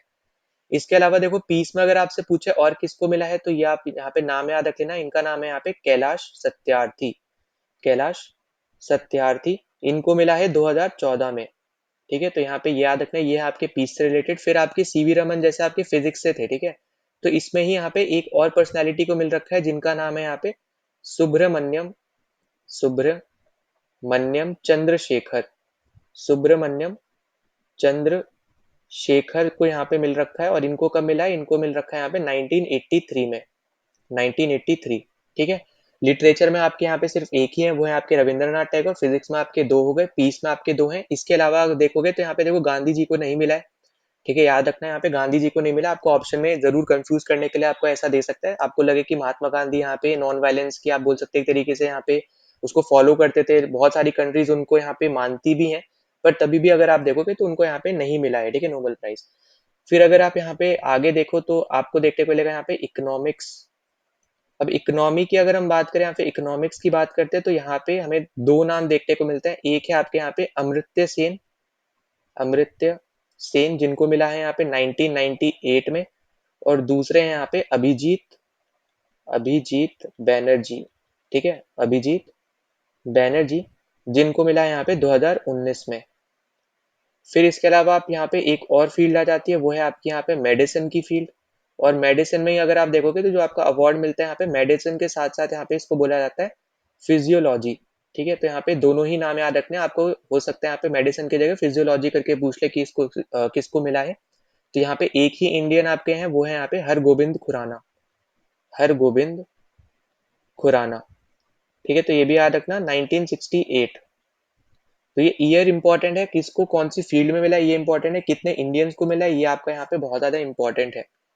अब इसके अलावा देखो, अगर आपको नहीं पता है तो आपको पता होना चाहिए कि आपके यहाँ पे जो नोबेल प्राइज की यहाँ पे स्टार्ट हुई थी, वो स्टार्टिंग हुई थी यहाँ पे 1901 से आपके यहाँ पे स्टार्टिंग हुई थी। और ये बेसिकली यहाँ पे जो आपके एक स्वीडिश साइंटिस्ट थे, ठीक है, इनका नाम ही था यहाँ पे नोबेल, तभी उन्हीं के नाम पे बेसिकली यहाँ पे ये अवार्ड शुरू हुए। तो यहाँ पे स्वीडिश आपके एक साइंटिस्ट थे जिनका नाम था यहाँ पे एल्फ्रेड नोबल। तो ये नाम भी आपको यहाँ पे याद रखना है, तो इन्हीं के ही नाम पे यहाँ पे ये चीजें शुरू हुई हैं, ठीक है, जो आपको यहाँ पे पूछी जा सकती हैं। अब ये आपसे पूछ सकते हैं कि कितने आपके डिफरेंट फील्ड्स में आपके यहाँ पे नोबेल प्राइज मिलते हैं, ठीक है। तो यहाँ पे ये भी आपको पता होना चाहिए। तो देखो फील्ड्स की अगर हम बात करें, तो फील्ड में जैसे आपका है यहाँ पे लिटरेचर, जो हमारे यहाँ पे मिल भी रखा है यहाँ पे, ठीक है, रविंद्रनाथ टैगोर को मिला है। फिर आपका फिजिक्स है, ठीक है, सीवी रमन को सबसे पहले मिला था यहाँ पे, अगर हम इंडिया के परस्पेक्टिव से बात करें। फिर केमिस्ट्री अगर आप देखोगे तो केमिस्ट्री में अभी तक नहीं मिला है। फिर आपका इकोनॉमिक्स हो गया जिसमें मिल रखा है, ठीक है, अमर्त्य सेन को पहले मिला था। फिर आप देखोगे यहाँ पे साइंस की फील्ड आ जाती है। फिर आपकी यहाँ पे पीस की फील्ड आ जाती है। इसके अलावा फिर आपके यहाँ पे फिजियोलॉजी, फिजियोलॉजी एंड मेडिसिन, ठीक है, यहाँ पे इसकी फील्ड आ जाती है। तो यहाँ पे इतने तरीके के आप बोल सकते हो, या फिर इतनी फील्ड्स हैं जिसमें आपको नोबेल प्राइज मिलता है, ठीक है, जो आपसे यहाँ पे पूछा भी जा सकता है। तो ये सब चीजें छोटी छोटी इंपॉर्टेंट चीजें, तो प्लीज इनको बिल्कुल भी यहाँ पे भूलना नहीं है, इनके बारे में आपसे पूछा जा सकता है। और जैसा आपको यहाँ पे मैंने पिछले में लिखाया, ठीक है। अब यहाँ पे अगर आपसे बोले फर्स्ट, तो वो है आपके यहाँ पे रविंद्रनाथ टैगोर। आपको ईयर के हिसाब से चलना है, तभी मैंने आपको ईयर भी बताया। अगर आपसे बोलता है कि इंडिया के पहले कौन है यहाँ पे जिनको नोबेल प्राइज मिला है, तो वो है आपके रविंद्रनाथ टैगोर। फिर अगर आपसे बोलता है कि इंडिया के लास्ट मतलब रिसेंटली कौन जीता है, लेटेस्ट कौन जीता है, तो आपको यहाँ पे ये भी याद रखना है, ये है आपके अभिजीत बैनर्जी 2019 में, ठीक है। तो ये दोनोों अलग अलग तरीके से कुछ भी पूछा जा सकता है कि यहाँ पे मान लो इकोनॉमिक्स में कौन जीता है, ये आपसे पूछ ले, या फिर चार नाम दे दे उनमें से तीन नोबेल प्राइज जीते हो, फिर आपसे बोले कि यहाँ पे इनमें इनमें से कौन नहीं जीता है, ये भी आपको दे सकता है। तो यहाँ पे क्वेश्चन बहुत सारे बन सकते हैं, अगर बनने को यहाँ पे एग्जामिनर चाहे तो आराम से यहाँ पे क्वेश्चन अलग अलग बना सकता है। तो इसलिए आपको मैंने सारी चीजें बता दी है, तो आपको यहाँ पे ये सब चीजें यहाँ पे याद रख लेनी है। अब देखो इसके अलावा अगर हम यहाँ पे बात करें, तो ओवरऑल अगर आप यहाँ पे देखोगे, ओवरऑल आपके यहाँ पे कितने नोबेल पीस आपके यहाँ पे नोबेल प्राइज विनर है, तो वो है आपके यहाँ पे 9, ठीक है।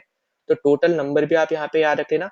रविंद्रनाथ टैगोर एक हो गए, फिजिक्स के दो, तीन हो गए, फिर आपके यहाँ पे पीस के दो और हैं, तो यहाँ पे 5, 6, 7, 8, ठीक है, यहाँ पे 8 हो गए।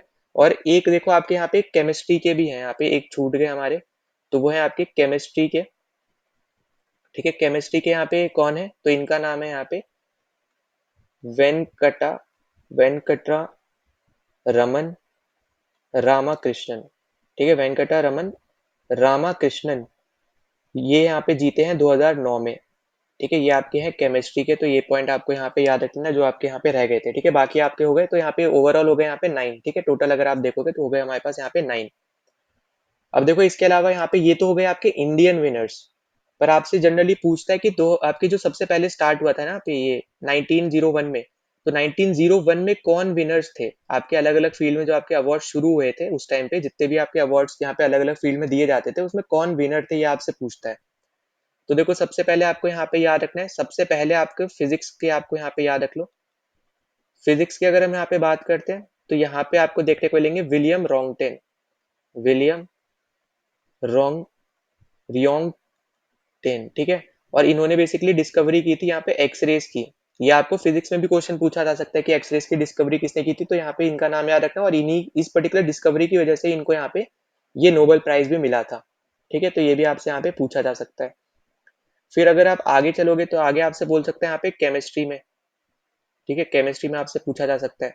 तो केमिस्ट्री में आपको यहाँ पे नाम याद रखना है, वेंट, ठीक है, और हॉफ, वेंट हॉफ, इनको मिला है यहाँ पे 1901 में केमिस्ट्री में। फिर नेक्स्ट आपके यहाँ पे आ जाते हैं मेडिसिन में। अब मेडिसिन में यहाँ पे जो मिल रखा है, यहाँ पे इनको मिला है बेहरिंग को, ठीक है, बेहरिंग। फिर नेक्स्ट में अगर आप देखोगे तो यहाँ पे आ जाते हैं यहाँ पे लिटरेचर में। लिटरेचर में यहाँ पे मिल रखा है सेले प्रूडोमेन, ठीक है। अब यहाँ पे प्रोनाउंसिएशन यार अलग अलग हो सकती है, ठीक है, अपने हिसाब से आप प्रोनाउंस कर लेना। फिर पीस में अगर आपसे पूछे तो पीस में यहाँ पे है, एक मिनट रुको, सही से लिख दे रहे हैं हम लोग यहाँ पे। तो देखो पीस में आपको यहाँ पे नाम देखने को मिलेगा किसका, तो नाम है यहाँ पे पीस में जीन हेनरी डोनेंट का, ठीक है। यहाँ पे ऊपर की तरफ लिख दे रहा हूँ, यहाँ पे पीस में आपके आ जाएंगे जीन हेनरी डोनेंट, ठीक है। तो यहाँ पे ये इंपॉर्टेंट आपके अवार्ड्स है, पीस हो गया, केमिस्ट्री है, केमिस्ट्री फिजिक्स है, फिर मेडिसिन है, फिर आपका यहाँ पे लिटरेचर है, ठीक है। तो ये सब आपके यहाँ पे इंपॉर्टेंट आपकी ये पॉइंट्स थे जो आपको यहाँ पे याद रख लेना है।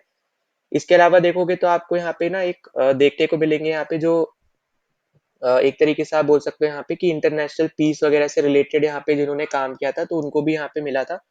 तो एक और नाम यहाँ पे याद रख लेना, वो था आपका यहाँ पे फेडरिक पैसे, ठीक है, पैसी या फिर पैसे, ठीक है। तो ये दोनों नाम आपको यहाँ पे याद रखते हैं पीस के केस में। तो ये सब आपके यहाँ पे इंपॉर्टेंट हो गए। आपके टोटल थे यहाँ पे 6 विनर, तो आपको 6 विनर यहाँ पे देखने को मिल रहे हैं जो आपको यहाँ पे नाम भी याद रखते हैं। इसके अलावा देखो आपसे यहाँ पे एक छोटा क्वेश्चन पूछा जाता है कि पहली वुमेन कौन थी जिनको मिला है यहाँ पे नोबेल प्राइज, तो इनका नाम भी याद रखते हैं। इनका नाम है यहाँ पे मैरी क्यूरी, ठीक है, मैरी क्यूरी। तो ये आपसे जनरली पूछा जाता है कि यहाँ पे इनको मतलब कौन सी वुमेन थी जिनको यहाँ पे पहली बार नोबेल प्राइज मिला था, और ये भी याद रखना है कि इनको ना 2 बार मिल रखा है, ठीक है, 2 टाइम विनर है यहाँ पे ये। तो आप खुद सोच सकते हो एक बार ही जीतना बहुत ज्यादा मुश्किल होता है, तो ये तो आपकी यहाँ पे 2 बार जीती हैं, ठीक है। तो ये सब आपको यहाँ पे ये चीजें याद रखनी है जो आपको यहाँ पे पूछी जा सकती है। तो यहाँ पे हमने सब यहाँ पे डिस्कस कर लिया जो आपको यहाँ पे पूछा जा सकता है। इसके रिलेटेड अगर कोई भी डाउट हो आपको तो जरूर आप यहाँ पे पूछ लेना। आपको यहाँ पे जरूरी है यहाँ पे अपने साथ यहाँ पे डाउट लेके मत जाना, ठीक है। अब अगर आपसे मान लो यहाँ पे एक लास्ट और डिस्कस कर लेते हैं कि आपसे पूछ ले यहाँ पे कि मैरी क्यूरी जो है उन्होंने जो अवार्ड जीता यहाँ पे, नोबेल प्राइज जो जीता पहली बार, वो कौन से फील्ड में जीता। अगर आपसे ये पूछ ले तो यहाँ पे याद रखना इन्होंने जीता था फिजिक्स के फील्ड में, ठीक है। पहली बार जब इन्होंने जीता था तो इन्होंने जीता था यहाँ पे फिजिक्स के फील्ड में, जो आपको यहाँ पे याद रख लेना है। फिर अगर आपसे पूछता है यहाँ पे कि अगली बार जो यहाँ पे इन्होंने जो जीता है यहाँ पे ये अवार्ड, तो वो कौन सी फील्ड में जीता था, तो वो इन्होंने जीता था केमिस्ट्री के फील्ड में, ठीक है। तो दोनों ही फील्ड में यहाँ पे इन्होंने अवार्ड जीता है, सबसे पहले फिजिक्स के फील्ड में, फिर यहाँ पे केमिस्ट्री के फील्ड में। फर्स्ट फीमेल है आपकी यहाँ पे, ये भी याद रख लेना। फर्स्ट हमने यहाँ पे बाकी विनर्स डिस्कस कर लिए, इंडिया के तौर पे विनर डिस्कस कर लिए जो आपसे पूछ सकता है। तो यहाँ पे इससे रिलेटेड कुछ भी डाउट हो तो जरूर आप यहाँ पे कमेंट सेक्शन में, यहाँ पे टेलीग्राम चैनल पे जरूर पूछ लेना। ना अगले क्वेश्चन पे चलते हैं। तो अगला क्वेश्चन में आपसे यहाँ पे पूछा आ रहा है कि जो आपका इंडिया का नेशनल मोटो है, ठीक है, सत्यमेव जयते, जिसका इंग्लिश में अगर आप मीनिंग देखोगे तो वो यहाँ पे आ जाता है ट्रुथ अलोन ट्रायम्फ्स। तो अब आपको यहाँ पे ये मतलब भी पता होना चाहिए और ये भी पता होना चाहिए इंडिया का मोटो क्या है, जो आपको यहाँ पे क्वेश्चन में दे रखा है। ये एक फैक्ट है जो आपको पता होना चाहिए, ठीक है, यहाँ से भी क्वेश्चन बन सकता है। तो ये आपसे आगे पूछ रहा है कि ये हमने कौन से एंशियंट इंडियन स्क्रिप्चर से हमने यहाँ पे लिया है। तो देखो यहाँ पे हमारा राइट आंसर हो जाएगा यहाँ पे मुंडका उपनिषद, ठीक है। मुंडका उपनिषद से बेसिकली हमने यहाँ पे जो सत्यमेव जयते है ये हमने यहाँ पे लिया है, ये आपको पता होना चाहिए। अब इसके अलावा आपको यहाँ पे और क्या चीजें पता होनी चाहिए यहाँ पे इनके बारे में। तो सबसे पहले तो आपको पता होना चाहिए हमारे पास ना 4 संहिताज होते हैं, ठीक है। 4 संहिताज, संहिताज मतलब होता है कलेक्शन। तो यहाँ पे बेसिकली आपके 4 वेद हैं, जिसमें आपका आता है यहाँ पे जैसे ऋग्वेद, ठीक है। अब यहाँ पे एक एक करके थोड़ा डिस्कस कर लेते हैं। तो जो ऋग्वेद है आपको पता होगा यहाँ पे सबसे ओल्डेस्ट है, आपको पता होना चाहिए। सबसे ज्यादा जो आपको हाइम्स देखने को मिलेंगे यहाँ पे ऋग्वेदा में, वो आपको देखने को मिलेंगे यहाँ पे इंद्र भगवान के ऊपर, ठीक है। आपको हाईएस्ट यहाँ पे एरो लगा दे रहा हूँ, मतलब हाईएस्ट हाइम्स, ठीक है। लार्जेस्ट हाइम तो यहाँ पे नहीं होगा कोई, मतलब हाईएस्ट हाइम मतलब सबसे ज्यादा अगर आप हाइम्स देखोगे तो यहाँ पे इंद्र भगवान के ऊपर ही आपको यहाँ पे देखने को मिलेंगे। फिर अगर आप देखोगे यहाँ पे टोटल हाइम्स कितने आपसे अगर ये पूछते तो यहाँ पे ये है 1028, ठीक है। तो ये भी आपको पता होना चाहिए। ऋग्वेदा के अंदर आपके यहाँ पे 10 मंडल्स आते हैं, बेसिकली आपको 10, आप बोल सकते हैं एक तरीके से 10 बुक्स आपको देखने को मिलेंगी, जो कि हर एक बुक एक मंडल को रिप्रेजेंट कर रही है, ठीक है। इस तरीके से आप समझ जाओ। फिर इसके अलावा आपको यहाँ पे याद रखना है कि जो आपका यहाँ पे गायत्री मंत्र है, ठीक है, जो आपका यहाँ पे ये गायत्री मंत्र है, तो गायत्री मंत्र भी बेसिकली हमने यहाँ पे ले रखा है यहाँ पे ऋग्वेदा से, ठीक है। और ऋग्वेदा में भी यहाँ पे ये आपको देखने को मिलेगा, ये प्रेजेंट है आपका यहाँ पे थर्ड मंडल में। ठीक है, तो ये भी पॉइंट आपको यहाँ पे याद रखना है, हो सकता है आपसे यहाँ पे ये भी चीज पूछ ले। फिर इसके अलावा जैसे आपको पता होगा जो आपके यहाँ पे वर्ण है, ठीक है, जो आपके 4 वर्ण है, मतलब 4 वर्ण कौन कौन से, जैसे आपके यहाँ पे ब्राह्मण, ब्राह्मण, क्षत्रिय, ठीक है, फिर आपका यहाँ पे आ जाएगा नेक्स्ट वैश्य, और लास्ट है आपका यहाँ पे शूद्र। ठीक है, शूद्र। तो यहाँ पे ये जो आपके 4 हैं बेसिकली आपके वर्ण, तो इनके बारे में एक्सप्लेनेशन आपको यहाँ पे दे रखा है, यहाँ पे कहाँ पे 10th मंडल में ऋग्वेदा के। ठीक है, 10th मंडल में आपके ऋग्वेदा के, तो ये भी पॉइंट आपको यहाँ पे याद रख लेना है, ये भी आपसे पूछा जा सकता है। ठीक है, अब इसके अलावा आप देखोगे यहाँ पे जो प्रीस्ट होते हैं, जो यहाँ पे इस पर्टिकुलर अगर हम ऋग्वेदा की बात करते हैं, तो ऋग्वेदा में यहाँ पे प्रीस्ट जो है, इनको हम लोग बोलते हैं होत्रु। ठीक है, तो ये बस आपको यहाँ पे याद रख लेना है। इसके अलावा आप देखोगे यहाँ पे सेकंड जो आपका यहाँ पे ऋग्वेदा है, सेकंड आपका ऋग आपका यहाँ पे जो वेदा है, इनका यहाँ पे नाम है सामवेदा। ठीक है, अब सामवेदा बेसिकली आपके यहाँ पे आते हैं यहाँ पे मेलोडी से रिलेटेड, मतलब यहाँ पे आप बोल सकते हो कि जो आपके हाइम्स ऋग्वेदा में प्रेजेंट थे उसको मिलीडियसली या फिर रिदमिक फॉर्म में यहाँ पे सामवेदा में आपको ये चीज देखने को मिलती है, किस तरीके से उसको प्रेजेंट करना है। ठीक है, आप सिंपल टर्म्स में ऐसे समझ लो कि क्या कंपाइलेशन रखना है या किस तरीके से उसको प्रेजेंट करना है लोगों में, तो वो सब बेसिकली आपको यहाँ पे सामवेदा में देखने को मिलेगा, और यहाँ पे ये मेलोडी के साथ देखने को मिलेगा, तो मतलब एक तरीके से यहाँ पे गाए जाएंगे। ठीक है, इस सिंपल टर्म्स में आप ऐसे समझ लो।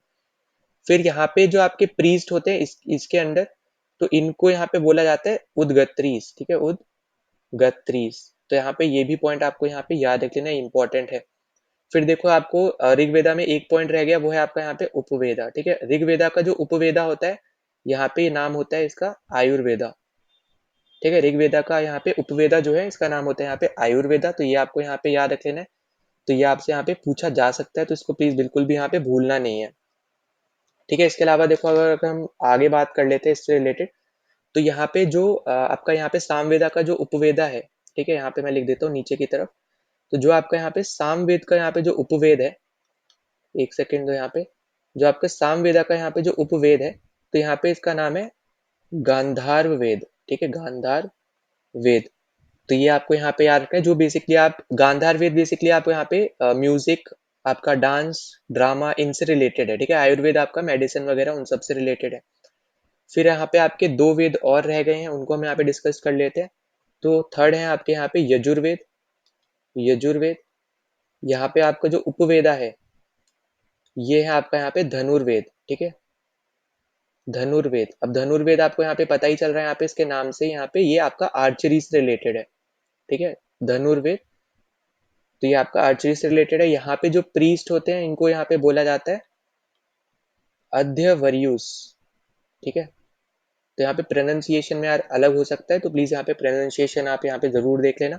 ठीक है, तो यहाँ पे नाम जरूर आपको बस यहाँ पे याद रख लेना है। इसके अलावा यहाँ पे देखो क्या बताया गया, तो यहाँ पे बताया गया सेक्रीफिशियल जो फॉर्मूलाज हैं उनके बारे में यहाँ पे बताया गया। सेक्रीफिशियल जो आपके फॉर्मूलाज हो गए, या फिर आप एक तरीके से बोल सकते हो यहाँ पे जो प्रेयर्स हो गई। ठीक है, फॉर्मूला या फिर आप बोलो यहाँ पे जो सेक्रीफिशियल प्रेयर्स है, उनके बारे में यहाँ पे इस पर्टिकुलर वेदा में यहाँ पे बताया गया है। ठीक है, तो ये याद रखना। फिर आपका आ जाता है यहाँ पे फोर्थ वेदा, जिसका नाम है यहाँ पे अथर्व वेद। ठीक है, अथर्व वेद। तो अथर्व वेदा की जब हम यहाँ पे बात करते हैं, तो ये बेसिकली आपको यहाँ पे देखने को मिलेगा, यहाँ पे इसमें स्पेल्स वगैरह के यहाँ पे बारे में बताया गया है। तो यहाँ पे स्पेल्स इन द सेंस आप इसको ना मेडिसिन से रिलेट कर सकते हो। ठीक है, मेडिसिन से। तो आपको ना जनरली यहाँ पे जो क्वेश्चन देता है वो मेडिसिन से रिलेटेड देता है, कि मेडिसिन के बारे में किसमें यहाँ पे बता रखा है ऐसे तरीके से। तो वो बेसिकली आपका है यहाँ पे अथर्ववेद। ठीक है, अब यहाँ पे जो आपके प्रीस्ट रहते हैं, इनको यहाँ पे बोला जाता है अथर्ववाहनास, अथर्ववाहनास, और साथ ही साथ इनको बोला जाता है यहाँ पे अंगीरासा। ठीक है, अंगीरासा। तो यहाँ पे ये याद रखे ना, इसके साथ साथ आपका जो उपवेदा है, इस पर्टिकुलर केस में भी आपका है यहाँ पे आयुर्वेद। ठीक है, आयुर्वेद। तो ये इंपॉर्टेंट जो चीजें हैं वो आपको यहाँ पे जरूर याद रख लेनी है। ठीक है, इसके अलावा देखो यहाँ पे एस तो और ज्यादा इंपॉर्टेंट, ज्यादा डीप में यहाँ पे वो जाएगा नहीं, पर इतनी चीज बस आपको यहाँ पे पता हो तो वही आपके लिए यहाँ पे इनफ हो जाएंगी चीजें यहाँ पे जो मैंने आपको यहाँ पे बताई हैं उसके केस में। ठीक है, इसके अलावा देखो यहाँ पे उपनिषद की, जैसे हमने देखा था, उपनिषद में आपके यहाँ पे जो फेमस जैसे आपके आ जाते हैं यहाँ पे मुंडका उपनिषद है। ठीक है, फिर आपका यहाँ पे मंडुक्या है, फिर आपका एक है यहाँ पे प्रसन्न, ठीक है, प्रसन्न। तो यहाँ पे ये 3 क्या है आपके यहाँ पे, ये उपनिषद है, ठीक है, उपनिषद है। 1 मिनट रुको, सही से यहाँ लिख दे रहा हूँ। तो यहाँ पे इंपॉर्टेंट है आपके यहाँ पे ये तीनों, तो इनको भी आप जरूर यहाँ पे नोट डाउन कर लेना, ठीक है। ये है आपके यहाँ पे उपनिषद। अब सत्यमेव जयते, जैसे मैंने आपको पहले बताया था, मुंडिका उपनिषद से ले रखा है, तो ये आपको यहाँ पे जैसे क्वेश्चन पूछा तो आपसे यहाँ पे अलग भी पूछा जा सकता है। फिर एक आपसे जरूर पूछा जा सकता है यहाँ पे कि वाल्मीकि जी ने यहाँ पे कौन सा आपका बोल सकते हैं यहाँ पे स्क्रिप्चर लिखा है, ठीक है। तो ये जरूर आप यहाँ पे इसको नोट डाउन कर लेना, जो आपकी यहाँ पे रामायणा है, ठीक है। रामायणा जो है यहाँ पे वो लिखी है वाल्मीकि जी ने, ठीक। फिर जो आपके यहाँ पे महाभारत है, महाभारत, तो ये बेसिकली यहाँ पे लिखी है वेद व्यास ने, ठीक है, वेद व्यास। तो यहाँ पे छोटे छोटे इंपॉर्टेंट पॉइंट्स है जिनके ऊपर आपसे क्वेश्चन बन सकता है, तो ये जरूर आप यहाँ पे लिख लेना। ना अगले क्वेश्चन पे चलते हैं। तो अगला क्वेश्चन आपसे यहाँ पे बोल रहा है कि फर्स्ट कैप्टन कौन है यहाँ पे इंडियन क्रिकेट टीम के वनडे इंटरनेशनल की, जब हम यहाँ पे बात करते हैं। अब देखो यहाँ पे इस पे आने से पहले ना मैं आपको कुछ छोटे से यहाँ पे पॉइंट बता दे रहा हूँ यहाँ पे, वो क्योंकि वो आपके अभी हाल फिलहाल में, क्योंकि एज अ करंट अफेयर आपसे पूछा जा सकता है। तो याद रखना, अभी हाल फिलहाल में आपके आईसीसी हॉल ऑफ फेम के ऊपर बहुत ज्यादा आप बोल सकते हैं यहाँ पे अभी आर्टिकल्स पब्लिश हुए थे, तो इसके ऊपर आपको क्वेश्चन देखने को जरूर मिल सकता है। तो आईसीसी हॉल ऑफ फेम जो है, ठीक है, हॉल ऑफ फेम जो है, ये आपका स्टार्ट हुआ था यहाँ पे 2009 से, ठीक है। तो ये पॉइंट सबसे पहले आपको यहाँ पे याद रख लेना है। अगर आपको फर्स्ट क्रिकेटर पूछे यहाँ पे कौन ऐड हुआ है, तो उनका नाम था यहाँ पे एलेक बेडसर, जो कि आपके यहाँ पे इंग्लैंड से हैं, ठीक है। तो ये आपके थे यहाँ पे फर्स्ट क्रिकेटर जो कि आपके यहाँ पे ऐड हुए थे 2009 में। और आप देखोगे यहाँ पे एक ऐड नहीं हुआ है, बहुत ज्यादा आपके यहाँ पे क्रिकेटर्स ऐड हुए थे। तो जनरली आपसे ये नहीं पूछेगा कि कितने क्रिकेटर्स ऐड हुए थे वगैरह, पर पहला बस आप यहाँ पे जरूर लिख सकते हो, वरना ईयर आपको सबसे पहले पता होना चाहिए कि सबसे पहले आपका यहाँ पे जो ईयर था जिसमें ऐड हुए थे वो थे आपके यहाँ पे 2009, ठीक है। क्योंकि 2009 आपका यहाँ पे क्योंकि पहला साल था, तो बहुत सारे क्रिकेटर्स आपके यहाँ पे हॉल ऑफ फेम में ऐड किए गए थे। अब ये आपका क्यों बहुत ज्यादा न्यूज में है, क्योंकि ये आपका भी याद होगा, अगर आपको याद नहीं है तो 2023 में 3 क्रिकेटर्स को यहाँ पे इंडक्ट किया गया था हॉल ऑफ फेम में, जिसमें से 2 इंडियन थे, ठीक है। तो यहाँ पे इसलिए आपका बहुत ज्यादा न्यूज में आया था। और अभी भी आप देखोगे तो यहाँ पे 2024 में भी यहाँ पे एक इंडियन को यहाँ पे ऐड किया गया है। अब 23 का पहले अगर हम देखते हैं तो पहले थे आपके यहाँ पे सहवाग, ठीक है। फिर दूसरे आपके यहाँ पे हो गए अरविंद डी सिल्वा, ये आपके श्रीलंका से हैं, ठीक है, अरविंद डी सिल्वा, ठीक है, ये आपके हैं श्रीलंका से, ये आपको यहाँ पे याद रख लेना है। फिर इंडियन की अगर हम बात करते हैं तो वो है आपकी यहाँ पे डियाना एडुलजी, ठीक है। तो ये बेसिकली आपके यहाँ पे इंडियन फीमेल, अगर हम बात करें इंडियन वुमेन क्रिकेट, ठीक है, तो वहां पे आप देखोगे, अभी मैं आपको बताऊंगा, अभी जब कैप्टन की हम बात करेंगे तो वहां पे आप इनका नाम भी देखोगे। तो ये थी आपकी यहाँ पे इंडिया से। तो यहाँ पे ये 2 पर्सनैलिटी थे, सहवाग और डियाना, जो कि यहाँ पे इंडिया से थे और 2023 में यहाँ पे हॉल ऑफ फेम में यहाँ पे ऐड किए गए थे। अब यहाँ पे जो 2024 का भी हॉल ऑफ फेम आया है, ठीक है, इनकी अगर हम बात करते हैं तो यहाँ पे देखो सबसे पहले आपको यहाँ पे देखने को मिलेंगी नीतू डेविड, ठीक है, नीतू डेविड, ये भी आपकी इंडियन है, ठीक है, सबसे पहले ये भी याद रख लो। और ये भी इंडियन वुमेन क्रिकेट की हम यहाँ पे बात कर रहे हैं, तो ये भी आपकी इंडियन है और ये दूसरी इंडियन है। ये आपकी पहली इंडियन है, ये भी याद रखना, फर्स्ट इंडियन है ये, ठीक है, जो कि ऐड हुई है हॉल ऑफ फेम में। और ये जो आपको यहाँ पे देखने को मिल रही है नीतू डेविड, ये आपकी सेकेंड इंडियन है जो आईसीसी हॉल ऑफ फेम में ऐड हुई है, ठीक है। फिर इसके अलावा आपको यहाँ पे अगला तो पता ही होना चाहिए, वो है आपके एबीडी, ठीक है, famous, one of the famous. उसके बाद है यहाँ पे एलिस्टर कुक, जो आपके यहाँ पे इंग्लैंड के कैप्टन रहे, तो ये है आपके यहाँ पे एलिस्टर कुक। तो यहाँ पे 2024 में इन तीनों को हॉल ऑफ फेम में यहाँ पे ऐड किया गया। 2023 में आपके सहवाग, डियाना और अरविंद डी सिल्वा को यहाँ पे ऐड किया गया था। तो इसलिए आप हाल फिलहाल में बहुत ज्यादा न्यूज में है ये वाला टॉपिक, तो जरूर आप इसको यहाँ पे नोट डाउन कर लेना, ठीक है। आपसे यहाँ पे क्वेश्चन जरूर यहाँ पे बन सकते हैं। अब देखो इसके अलावा अब हम चलते हैं अपने यहाँ पे क्वेश्चन पे, जो आपसे यहाँ पे पूछा जा रहा था। तो यहाँ पे आपसे पूछा है कि वनडे इंटरनेशनल में पहले कैप्टन कौन थे इंडियन क्रिकेट टीम के, तो वो थे आपके यहाँ पे अजीत वाडेकर, ठीक है। तो यहाँ पे आपका आ जाएगा पहला ऑप्शन। अगर आपसे बोले ओडीआई क्रिकेट के फर्स्ट कैप्टन, तो यहाँ पे इनका नाम आ जाएगा, ठीक है। तो ये सबसे पहले तो आपको यहाँ पे इसको नोट डाउन कर लेना है।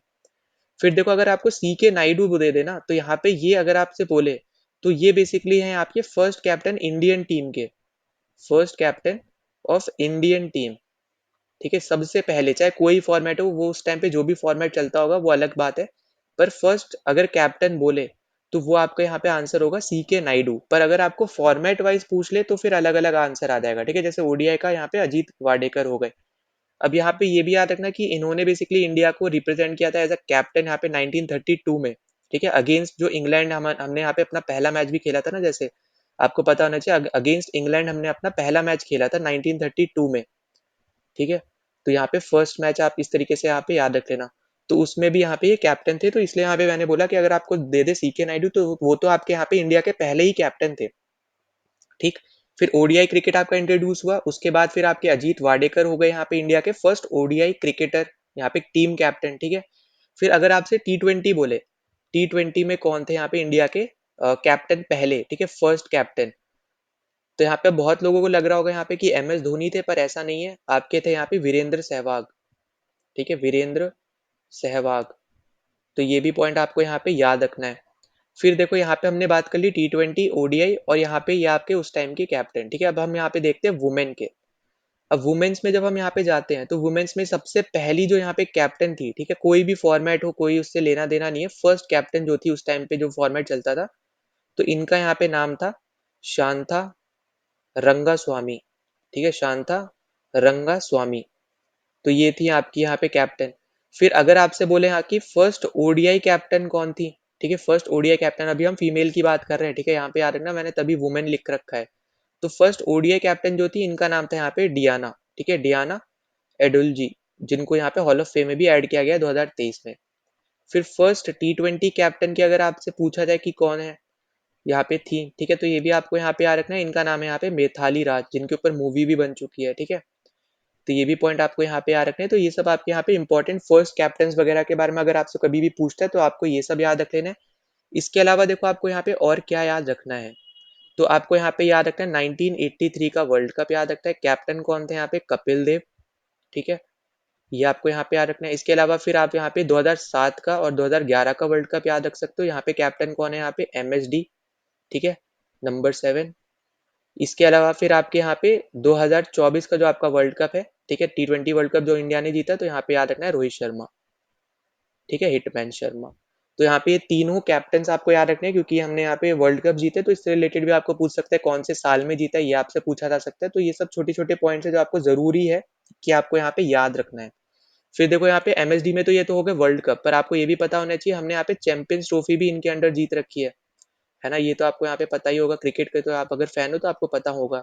तो यहाँ पे चैंपियंस ट्रॉफी हमने यहाँ पे इनके अंडर जीत रखी है 2013 में, ठीक है। 17 में हम फाइनल में आए थे विराट कोहली के अंडर कैप्टनसी में, पर हम हार गए थे पाकिस्तान से, ठीक है। अब वो होता रहता है, उसमें हम ज्यादा कुछ नहीं कर सकते, पर यहाँ पे जो इंपॉर्टेंट चीजें हैं वो आपको यहाँ पे जरूर याद रखनी है, ठीक है।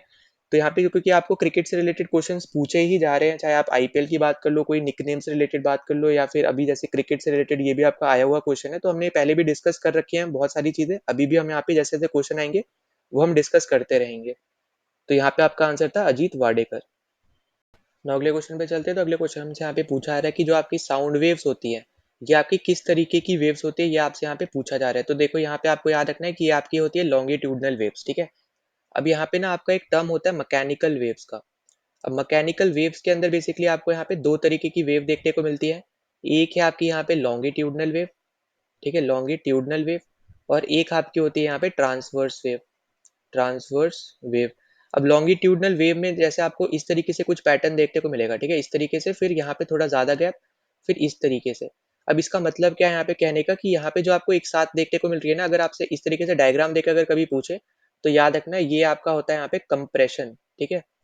इसी तरीके से इधर वाला भी यहाँ पे कंप्रेशन हो जाएगा, पर यहाँ पे ये वाला जो केस है, ये बेसिकली होता है आपका यहाँ पे रेयर फ्रैक्शन, ठीक है, रेयर फ्रैक्शन, यहाँ पे जहाँ पे दूर दूर जा रही है चीजें, ठीक है। फिर इसके अलावा आप यहाँ पे जो ट्रांसवर्स वेव में जब जाओगे, तो ट्रांसफर वेव में बेसिकली यहाँ पे क्या होता है कि जो आपका यहाँ पे इस तरीके से पैटर्न बन रहा है, जो आपका एनालॉग सिग्नल जैसा आप जो देखते हो वो बन रहा है। तो यहाँ पे ये जो ऊपर वाला हिस्सा है जो आपको इस लाइन से ऊपर देखने को मिल रहा है, तो इसको बोलते हैं हम लोग यहाँ पे चेस्ट, नीचे वाले को हम लोग बोलते हैं यहाँ पे ट्रफ, और ये जो आपका यहाँ पे एरिया है जो आपका लाइन से लेके यहाँ पे उठा हुआ है ये वाला, ठीक है, इसको हम बेसिकली बोलते हैं यहाँ पे एम्पलीट्यूड, एम्पलीट्यूड। और इस एंगल मतलब इस पर्टिकुलर पॉइंट से लेके यहाँ से इस सेकेंड वेव के यहाँ पे अपर आने तक, ठीक है, ये इसको हम बेसिकली बोलते हैं वेवलेंथ। ठीक है, तो ये छोटे-छोटे पॉइंट्स याद रख लेना। अब इसके अलावा देखो यहाँ पे डिफरेंस क्या है दोनों में।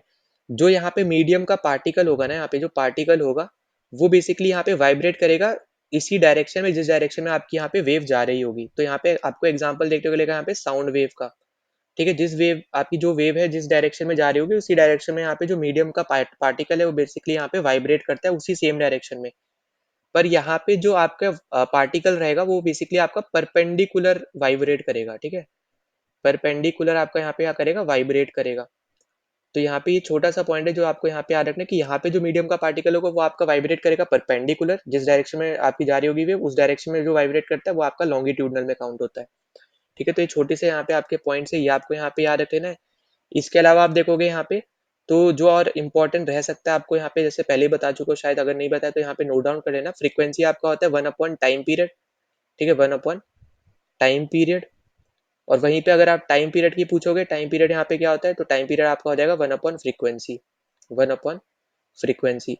तो फ्रीक्वेंसी की ना आपके ऐसा यूनिट होती है यहाँ पे हर्ट्स, और साथ ही साथ हम इसको लिखते हैं सेकेंड इनवर्स। ठीक है, तो ये भी याद रखना क्योंकि टाइम की क्या होती है, सेकेंड होती है, तो यहाँ पे जब उसको ऊपर भेजोगे तो -1 में लग जाएगा, तो ये इस तरीके से याद रख लेना। फिर यहाँ पे स्पीड ऑफ वेव आप यहाँ पे याद रख सकते हो। स्पीड ऑफ वेव्स यहाँ पे जब आप वेव लेंथ को मल्टीप्लाई करते हो यहाँ पे फ्रीक्वेंसी से, तब आपकी यहाँ पे स्पीड निकल के आती है वेव की। ठीक है, तो ये छोटा पॉइंट है यहाँ पे, बस इसको यहाँ पे नोट डाउन जरूर कर लेना। ना अगले क्वेश्चन पे चलते हैं। तो अगले क्वेश्चन हमसे यहाँ पे पूछा जा रहा है कि कौन सी कंट्री में गोबी डेजर्ट नाम की एक डेजर्ट आपको देखने को मिलती है। तो यहाँ पे आपको याद रखना है कि ये आपको देखने को मिलती है मंगोलिया में। ठीक है, अब यहाँ पे मैंने आगे डिफरेंट डिफरेंट आपकी इंपॉर्टेंट डेजर्ट्स के बारे में यहाँ पे इमेजेस भी लगा रखी है, उसको धीरे धीरे थोड़ा थोड़ा डिस्कस कर लेंगे हम लोग यहाँ पे।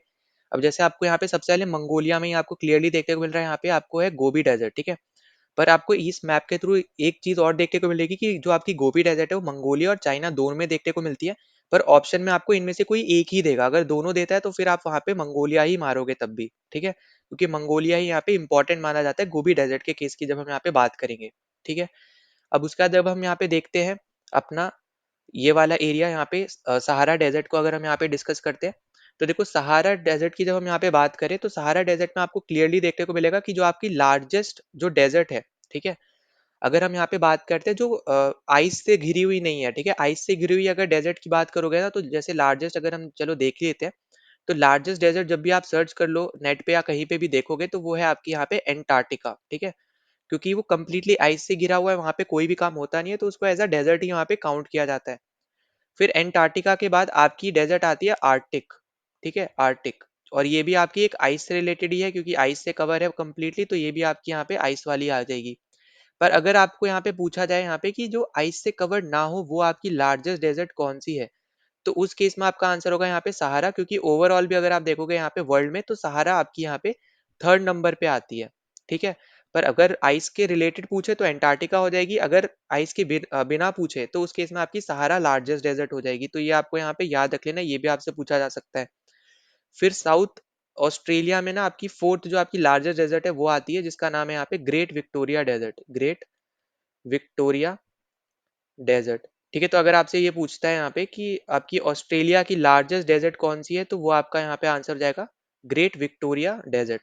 ठीक है, तो ये पॉइंट आपके लिए यहाँ पे इंपॉर्टेंट हो जाएगा। तो ये आपकी थी यहाँ पे चार सबसे बड़ी डेजर्ट, दो आइस की है शुरू वाली, दो बाद वाली आपकी यहाँ पे जहाँ पे आइस नहीं है, मतलब एक तरीके से मिट्टी रेत वाला जो रहता है ना, जो हम जनरली सोचते हैं जब भी हम डेजर्ट के बारे में सोचते हैं, तो हम वही सिनेरियो याद रखते हैं। तो वो बेसिकली आपको सहारा और ग्रेट विक्टोरिया डेजर्ट पे देखने को मिलेगा। अब जो ये सहारा डेजर्ट है आपको क्लियरली दिख रहा है, आपका जो नॉर्दर्न एरिया है पूरा अफ्रीका का उसको कवर कर रही है। तो यहाँ पे आपको कंट्रीज भी याद रखनी है कि कहाँ कहाँ पे ये फैली हुई है, जैसे अल्जीरिया हो गया, मोरक्को में फैली है, टुनीशिया में फैली है, लीबिया है, इजिप्ट, फिर सूडान, चैड, नाइजर, माली और मोरिटानिया। ठीक है, अब जो सूडान है ना आपको ऑप्शन में दे देगा कि सूडान में फैली है या फिर साउथ सूडान में फैली है। अगर आपको ऑप्शन में मान लो सूडान नहीं दिया, साउथ सूडान दे दिया, और आप यहाँ पे ये मान के चल जाओ कि अच्छा सूडान का नाम साउथ सूडान ही होगा, तो ऐसा नहीं है। दो अलग कंट्री हैं अफ्रीका में, एक का नाम है सूडान और एक का नाम है यहाँ पे साउथ सूडान। ठीक है, दूसरे का नाम क्या है यहाँ पे, साउथ सूडान। तो जो सूडान के नीचे वाला एरिया आपको दिख रहा है ना, ये बेसिकली आपका है यहाँ पे साउथ सूडान का। ठीक है, तो इस तरीके से आपको यहाँ पे याद रखना है, अलग अलग आपके यहाँ पे जो कंट्रीज हैं ये है। ठीक है, ये तो आपका हो गया इथियोपिया, ये है आपका साउथ सूडान। ठीक, तो ये इंपॉर्टेंट चीज है, ये यहाँ पे सबसे पहले तो ये याद रख लेना। अब जैसे मैंने आपको यहाँ पे बोला लार्जेस्ट आपका यहाँ पे उसके हिसाब से आप देख लेना, आइस के हिसाब से पूछता है या फिर आपको ऐसे भी दे देगा कि एंटार्क्टिका ना दे ऑप्शन में, आर्टिक ना दे, और सहारा दे दे, तो उस केस में ऑब्वियस सी बात है फिर लार्जेस्ट आपकी सहारा हो जाएगी, ठीक है? तो आपको ऑप्शन बड़े ध्यान से आपको यहाँ पे पढ़ने हैं। फिर देखो आपको यहाँ पे आगे क्या दे सकता है, आपको दे सकता है यहाँ पे कि सबसे ज़्यादा ड्राइएस्ट डेज़र्ट कौन-सी है, तो वो आ जाएगी आपके यहाँ पे एटाकामा, जो आपको यहाँ पे ये देखने को मिल रही है ना, तो ये आपको देखने को मिलती है यहाँ पे पेरू के अंदर, बोलीविया के अंदर, अर्जेंटीना में थोड़ी बहुत फैली है, पर मैक्सिमम आप देखोगे ना तो चिली में फैली है। तो आपको ऑप्शन जब भी देगा ना तो आपको वो चिली देगा, ठीक है? तो अटाकामा डेज़र्ट का जब भी वो ऑप्शन देगा तो चिली देगा, पर आपको ऐसा भी दे सकता है 4 ऑप्शन में बोल दे कि इनमें से किसमें आपको अटाकामा डेज़र्ट का पार्ट नहीं देखने को मिलता है। तो ये चारों नाम आपको याद रखने हैं, अर्जेंटीना, चिली, बोलीविया और पेरू। तो ये आपका यहाँ पे इंपॉर्टेंट है, ठीक है? पहली बात। दूसरी बात, यहाँ पे जो ये अटाकामा डेजर्ट है, ये आपकी दुनिया की सबसे ज्यादा ड्राइएस्ट डेजर्ट है, ठीक है? मतलब यहाँ पे बारिश ना के बराबर होती है, बिल्कुल ही नहीं होती, एक तरीके से समझ लो सबसे ज्यादा ड्राइएस्ट आपको जो डेजर्ट देखने को मिलती है वो आपकी है यहाँ पे अटाकामा डेजर्ट, ठीक है? और जो हमने यहाँ पे अभी डिस्कस की थी सहारा, तो ये है आपकी यहाँ पे हॉटेस्ट डेजर्ट, ठीक है? सबसे ज़्यादा हॉटेस्ट जो है वो है आपकी यहाँ पे सहारा डेज़र्ट, तो इसको भी बिल्कुल भी यहाँ पे भूलना नहीं है, ये भी आपसे पूछा जा सकता है, ठीक? तो ये हमने यहाँ पे बात कर ली। और ये हम जब भी बात कर रहे हैं ना सहारा की या फिर अटकामा की, तो ये नॉन पोलर रीजन्स है। अब जैसे आपके अंटार्कटिका और आर्कटिक ये आपके पोलर रीजन्स में पड़ती है, क्योंकि आपका अंटार्कटिका नीचे सर्दर्न एरिया की तरफ है, साउथ पोल के पास पड़ेगा। कंप्लीट आपका जो कॉन्टिनेंट है वो एक तरीके से यहाँ पे कंप्लीट आइस से कवर्ड है, कोई वहाँ पे ऐसा रहता नहीं है रिसर्च टीम के अलावा, जो भी आपके डिफरेंट डिफरेंट कंट्रीज ने रिसर्च लैब वगैरह वहाँ पे जो खोल रखे हैं उसके अलावा। तो ये सब पॉइंट्स आपको बस पता होना चाहिए। अब यहाँ पे देखो जो साउथ अमेरिका है ना, इससे रिलेटेड आपको क्वेश्चन पूछा गया है यहाँ पे पहले भी, तो वो हम थोड़ा सा यहाँ पे हल्का सा डिस्कस कर लेते हैं। अगर आपको यहाँ पे पूछा जाए वापस, तो यहाँ पे आपको चीजें पता होनी चाहिए। अब देखो क्या पूछा गया था पिछली बार, कि आपको बोला गया था आपको ना 4 कंट्री के नाम दे दिए, वहां आपसे पूछा कि कौन सी कंट्री की कोस्ट लाइन नहीं है। कोस्ट लाइन मतलब कि कौन सी कंट्री कोई ओशन के साथ या किसी सी के साथ कनेक्टेड नहीं है, मतलब कि एक तरीके से वो पूछ रहे थे कि कौन सी कंट्री आपकी लैंड लॉक्ड है, मतलब चारों तरफ से जमीन से ही घिरी हुई है किसी दूसरे कंट्री के, पर किसी ओशन से किसी सी से नहीं है कवर, ठीक है? तो वो आपको यहाँ पे क्लियरली देखने को मिलेगी, तो वो है आपकी यहाँ पे ये बोलीविया, ठीक है? तो यहाँ पे याद रखना दो कंट्री आपको देखने को मिलती है, एक है आपकी यहाँ पे बोलीविया, जो आपको उस क्वेश्चन के ऑप्शन में दे रखा था, उसका आंसर बोलीविया था, पर दूसरी भी कंट्री आपको जरूर याद रखनी है, और वो है आपकी यहाँ पे उरुग्वे, ठीक है? तो दूसरी कंट्री कौन सी है? दूसरी कंट्री का नाम है यहाँ पे उरुग्वे। तो ये 2 कंट्री हैं, ये आपकी है उरुग्वे, ये वाली आपकी है बोलीविया, ये आपको अर्जेंटीना दिख रही है, ये आपकी हो गई यहाँ पे ब्राज़ील, ठीक है? अमेज़न जंगल आपको देखने को मिलेगा यहीं पे ही। ये आपकी है यहाँ पे 1 सेकंड दो, ये है आपकी उरुग्वे, ये आपकी है पैराग्वे, ठीक है? तो आपकी 2 कंट्री जो बॉर्डर शेयर नहीं करती किसी ओशन और किसी के साथ, तो वो है आपकी यहाँ पे पैराग्वे पैराग्वे और बोलीविया, ठीक है? नीचे वाला जो है अर्जेंटीना के साथ, ये है आपका उरुग्वे। ठीक है? तो यहाँ पे नाम थोड़ा देख लेना, इसलिए थोड़ा कंफ्यूजन हो सकता है। तो नीचे वाला जो कोस्ट लाइन के साथ है वो आपको है उरुग्वे, और जो लैंडलॉक्ड है वो बेसिकली आपका 2 कंट्री है, बोलीविया है और पैराग्वे है। ठीक है? तो ये पॉइंट आपको यहाँ पे ज़रूरी है, जो आपको यहाँ पे याद रख लेना है, जिससे रिलेटेड आपको ज़रूर क्वेश्चन भी देखने को मिल सकता है। अब देखो इसके अलावा आपको यहाँ पे कुछ और कंट्रीज़ हैं जो आपको यहाँ पे याद रखनी है। जैसे आपको ये जो एरिया दिख रहा है ना, ये है आपका यहाँ पे एक्वाडोर। ठीक है? तो यहाँ पे देखो इससे रिलेटेड ना आपको हो सकता है क्वेश्चन पूछ ले, कौन सी कंट्री आपकी कौन से रीजन में आपको देखने को मिलती है, तो ये है आपका इक्वाडोर, ये है आपकी यहाँ पे कोलंबिया, ठीक है? कोलंबिया के बगल में आपको ये आपको देखने को मिलती है यहाँ पे वेनेजुएला, जिसके साथ इंडिया डील करना चाह रहा है यहाँ पे, पेट्रोल इनके पास बहुत ज़्यादा है, मतलब एक ऑयल इनके पास बहुत ज़्यादा है, तो यहाँ पे पर इनके ऊपर क्योंकि सैंक्शंस लगा रखे हैं यहाँ पे यूएस ने, तो कोई भी कंट्री ऐसा ट्रेड नहीं कर पाता है इनके साथ। तो यहाँ पे ये पॉइंट भी आपको देखना है। अब उसके बाद आपको यहाँ पे जो 3 कंट्री छोटी-छोटी दिख रही है ना, इनमें से एक है आपकी यहाँ पे गुयाना, जिसमें इंडियंस भी रहते हैं। फिर है आपकी यहाँ पे ये सूरीनाम, जहाँ पे वही वापस से यहाँ पे भी इंडियंस रहते हैं। और ये वाली जो कंट्री है ना छोटी-सी, ये बेसिकली आपकी है फ्रेंच गुयाना। यहाँ पे ये बेसिकली आप अभी भी देखोगे तो ये अभी भी प्रेजेंटली फ्रेंच की टेरिटरी है। तो फ्रेंच आपका जो फ्रेंच जो बेसिक फ्रेंच जो है यहाँ पे, फ्रांस जो है, वो आपका यूरोप के अलावा भी आपका यहाँ पे आपका जो ये साउथ अमेरिका वाला कॉन्टिनेंट है, यहाँ पे भी आपका फ्रांस प्रेजेंट है। ठीक है? तो ये भी पॉइंट आपको यहाँ पे याद रखना, आपको हो सकता है ऐसा करके पूछ भी ले। उसके अलावा आप देखोगे यहाँ पे तो ब्राज़ील अगर आप देखो, तो हर एक कंट्री के साथ बॉर्डर शेयर कर रहा है, ठीक है? चाहे वो अर्जेंटीना हो, पैराग्वे हो, उरुग्वे हो, बोलीविया हो, पेरू हो, पर वो सिर्फ 2 कंट्री के साथ बॉर्डर शेयर नहीं करता है। तो ये भी आपसे अगर पूछ लेता है कि ब्राज़ील आपकी कौन-सी 2 कंट्री के साथ साउथ अमेरिका में बॉर्डर शेयर नहीं करता है, तो एक आपकी हो जाएगी यहाँ पे इक्वाडोर, क्योंकि वो देखोगे आप खुद, तो वो खुद यहाँ पे बहुत ज़्यादा दूर है। और दूसरी आपकी हो जाएगी यहाँ पे चिले, ठीक है? जहाँ पे अटकामा डेज़र्ट प्रेज़ेंट है। तो ये दोनों पॉइंट याद रखने हैं। इसके अलावा आप देखोगे तो यहाँ पे आपको ना एंडीज़ माउंटेन भी देखने को मिलते हैं। तो आपको अगर पूछता है कि एंडीज़ माउंटेन कौन से कॉन्टिनेंट में है, तो वो है आपका यहाँ पे साउथ अमेरिका का कॉन्टिनेंट, ठीक है? तो यहाँ पे देखो माउंटेन से रिलेटेड वापस मैं अलग क्वेश्चन कराऊंगा तो वहां पे सब कुछ अच्छे से हम लोग डिस्कस कर लेंगे, पर अभी के लिए बस इतना याद रख लो कि एंडीज माउंटेन आपको साउथ अमेरिका में देखने को मिलते हैं। फिर यहाँ पे आपको एक डेजर्ट देखने को मिल रही है, यहाँ पे नामीब डेजर्ट, ठीक है? अब यहाँ पे ऐसा जिसपे समझाने का नहीं है, पर यहाँ पे याद रख लो ये आपको नमीबिया में देखने को मिलती है, जो कि अफ्रीका के सदर्न पार्ट में है, ठीक है? जिसका बॉर्डर आप देखोगे यहाँ पे साउथ अफ्रीका के साथ यहाँ पे कनेक्टेड है।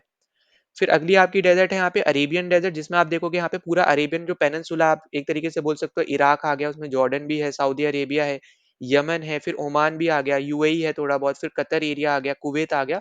तो कंप्लीट जो आपका मिडल ईस्ट एरिया है ना, वो आपको इस पर्टिकुलर पेनिनसुला में या फिर अरेबियन डेजर्ट में आपको यहाँ पे देखने को मिलता है। तो ये रीजन भी आपको यहाँ पे याद रख लेना है, ठीक है? तो ये आपकी हो गए यहाँ पे जो इंपॉर्टेंट डेजर्ट्स है वो। और भी कोई इंपॉर्टेंट डेजर्ट होगी तो हम वो आगे डिस्कस कर लेंगे। और एक छोटा सा पॉइंट याद रख लो, आपका जो रशिया एरिया है ना, यहाँ पे आपको कहीं देखने को मिलते हैं यहाँ पे यूरल माउंटेन्स, ठीक है? अब यूरल माउंटेन्स मैं यहाँ पे क्यों बता रहा हूँ यहाँ पे, वो इसलिए बता रहा हूँ क्योंकि आपको जैसे पता होना चाहिए कि रशिया ना आपका यहाँ पे एशिया में भी आता है, साथ ही साथ यूरोप में भी आता है, ठीक है? तो ये पॉइंट आपको पता होना चाहिए कि रशिया आपका एशिया में भी आता है, यूरोप में भी आता है। और एशिया और यूरोप की जो बाउंड्री डिसाइड करते हैं वो है आपके यूरल माउंटेन, ठीक है? तो यहाँ पे ये बेसिकली एज अ बॉर्डर की तरह या फिर एज अ बाउंड्री की तरह यहाँ पे काम करते हैं बिटवीन आपके Asia, between Asia and Europe, ठीक है? तो यहाँ पे ये छोटी से पॉइंट्स आपको जरूर यहाँ पे याद रख लेने हैं।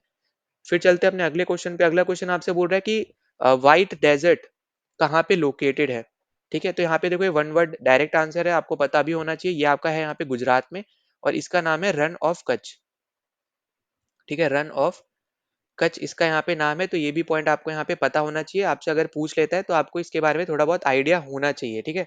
अब देखो रन ऑफ कच्छ आपका यहाँ पे जो है ये बहुत ज्यादा फेमस भी है। क्यों फेमस है? क्योंकि ये दुनिया की सबसे लार्जेस्ट व्हाइट डेजर्ट है, ठीक है? ये दुनिया की लार्जेस्ट व्हाइट डेजर्ट है। तो अगर आपसे ऐसा भी करके पूछ ले कि वर्ल्ड्स लार्जेस्ट, ठीक है, व्हाइट डेजर्ट कौन सी है, तो उसका भी आंसर आपका यहाँ पे रन ऑफ कच्छ ही होगा। तो ये भी पॉइंट आपको यहाँ पे याद रख लेना। इससे रिलेटेड भी अगर पूछे तो ये भी आपको पता होना चाहिए। अब देखो इसको ना दो तरीके से लिख सकते हो। एक तो ये हो गया जो मैंने लिखा है, इसी को ही आप यहाँ पे रन ऑफ कच्छ सिर्फ एक एच लगा के भी लिख सकते हो, ठीक है? तो यहाँ पे स्पेलिंग पे यहाँ पे आप देख लेना।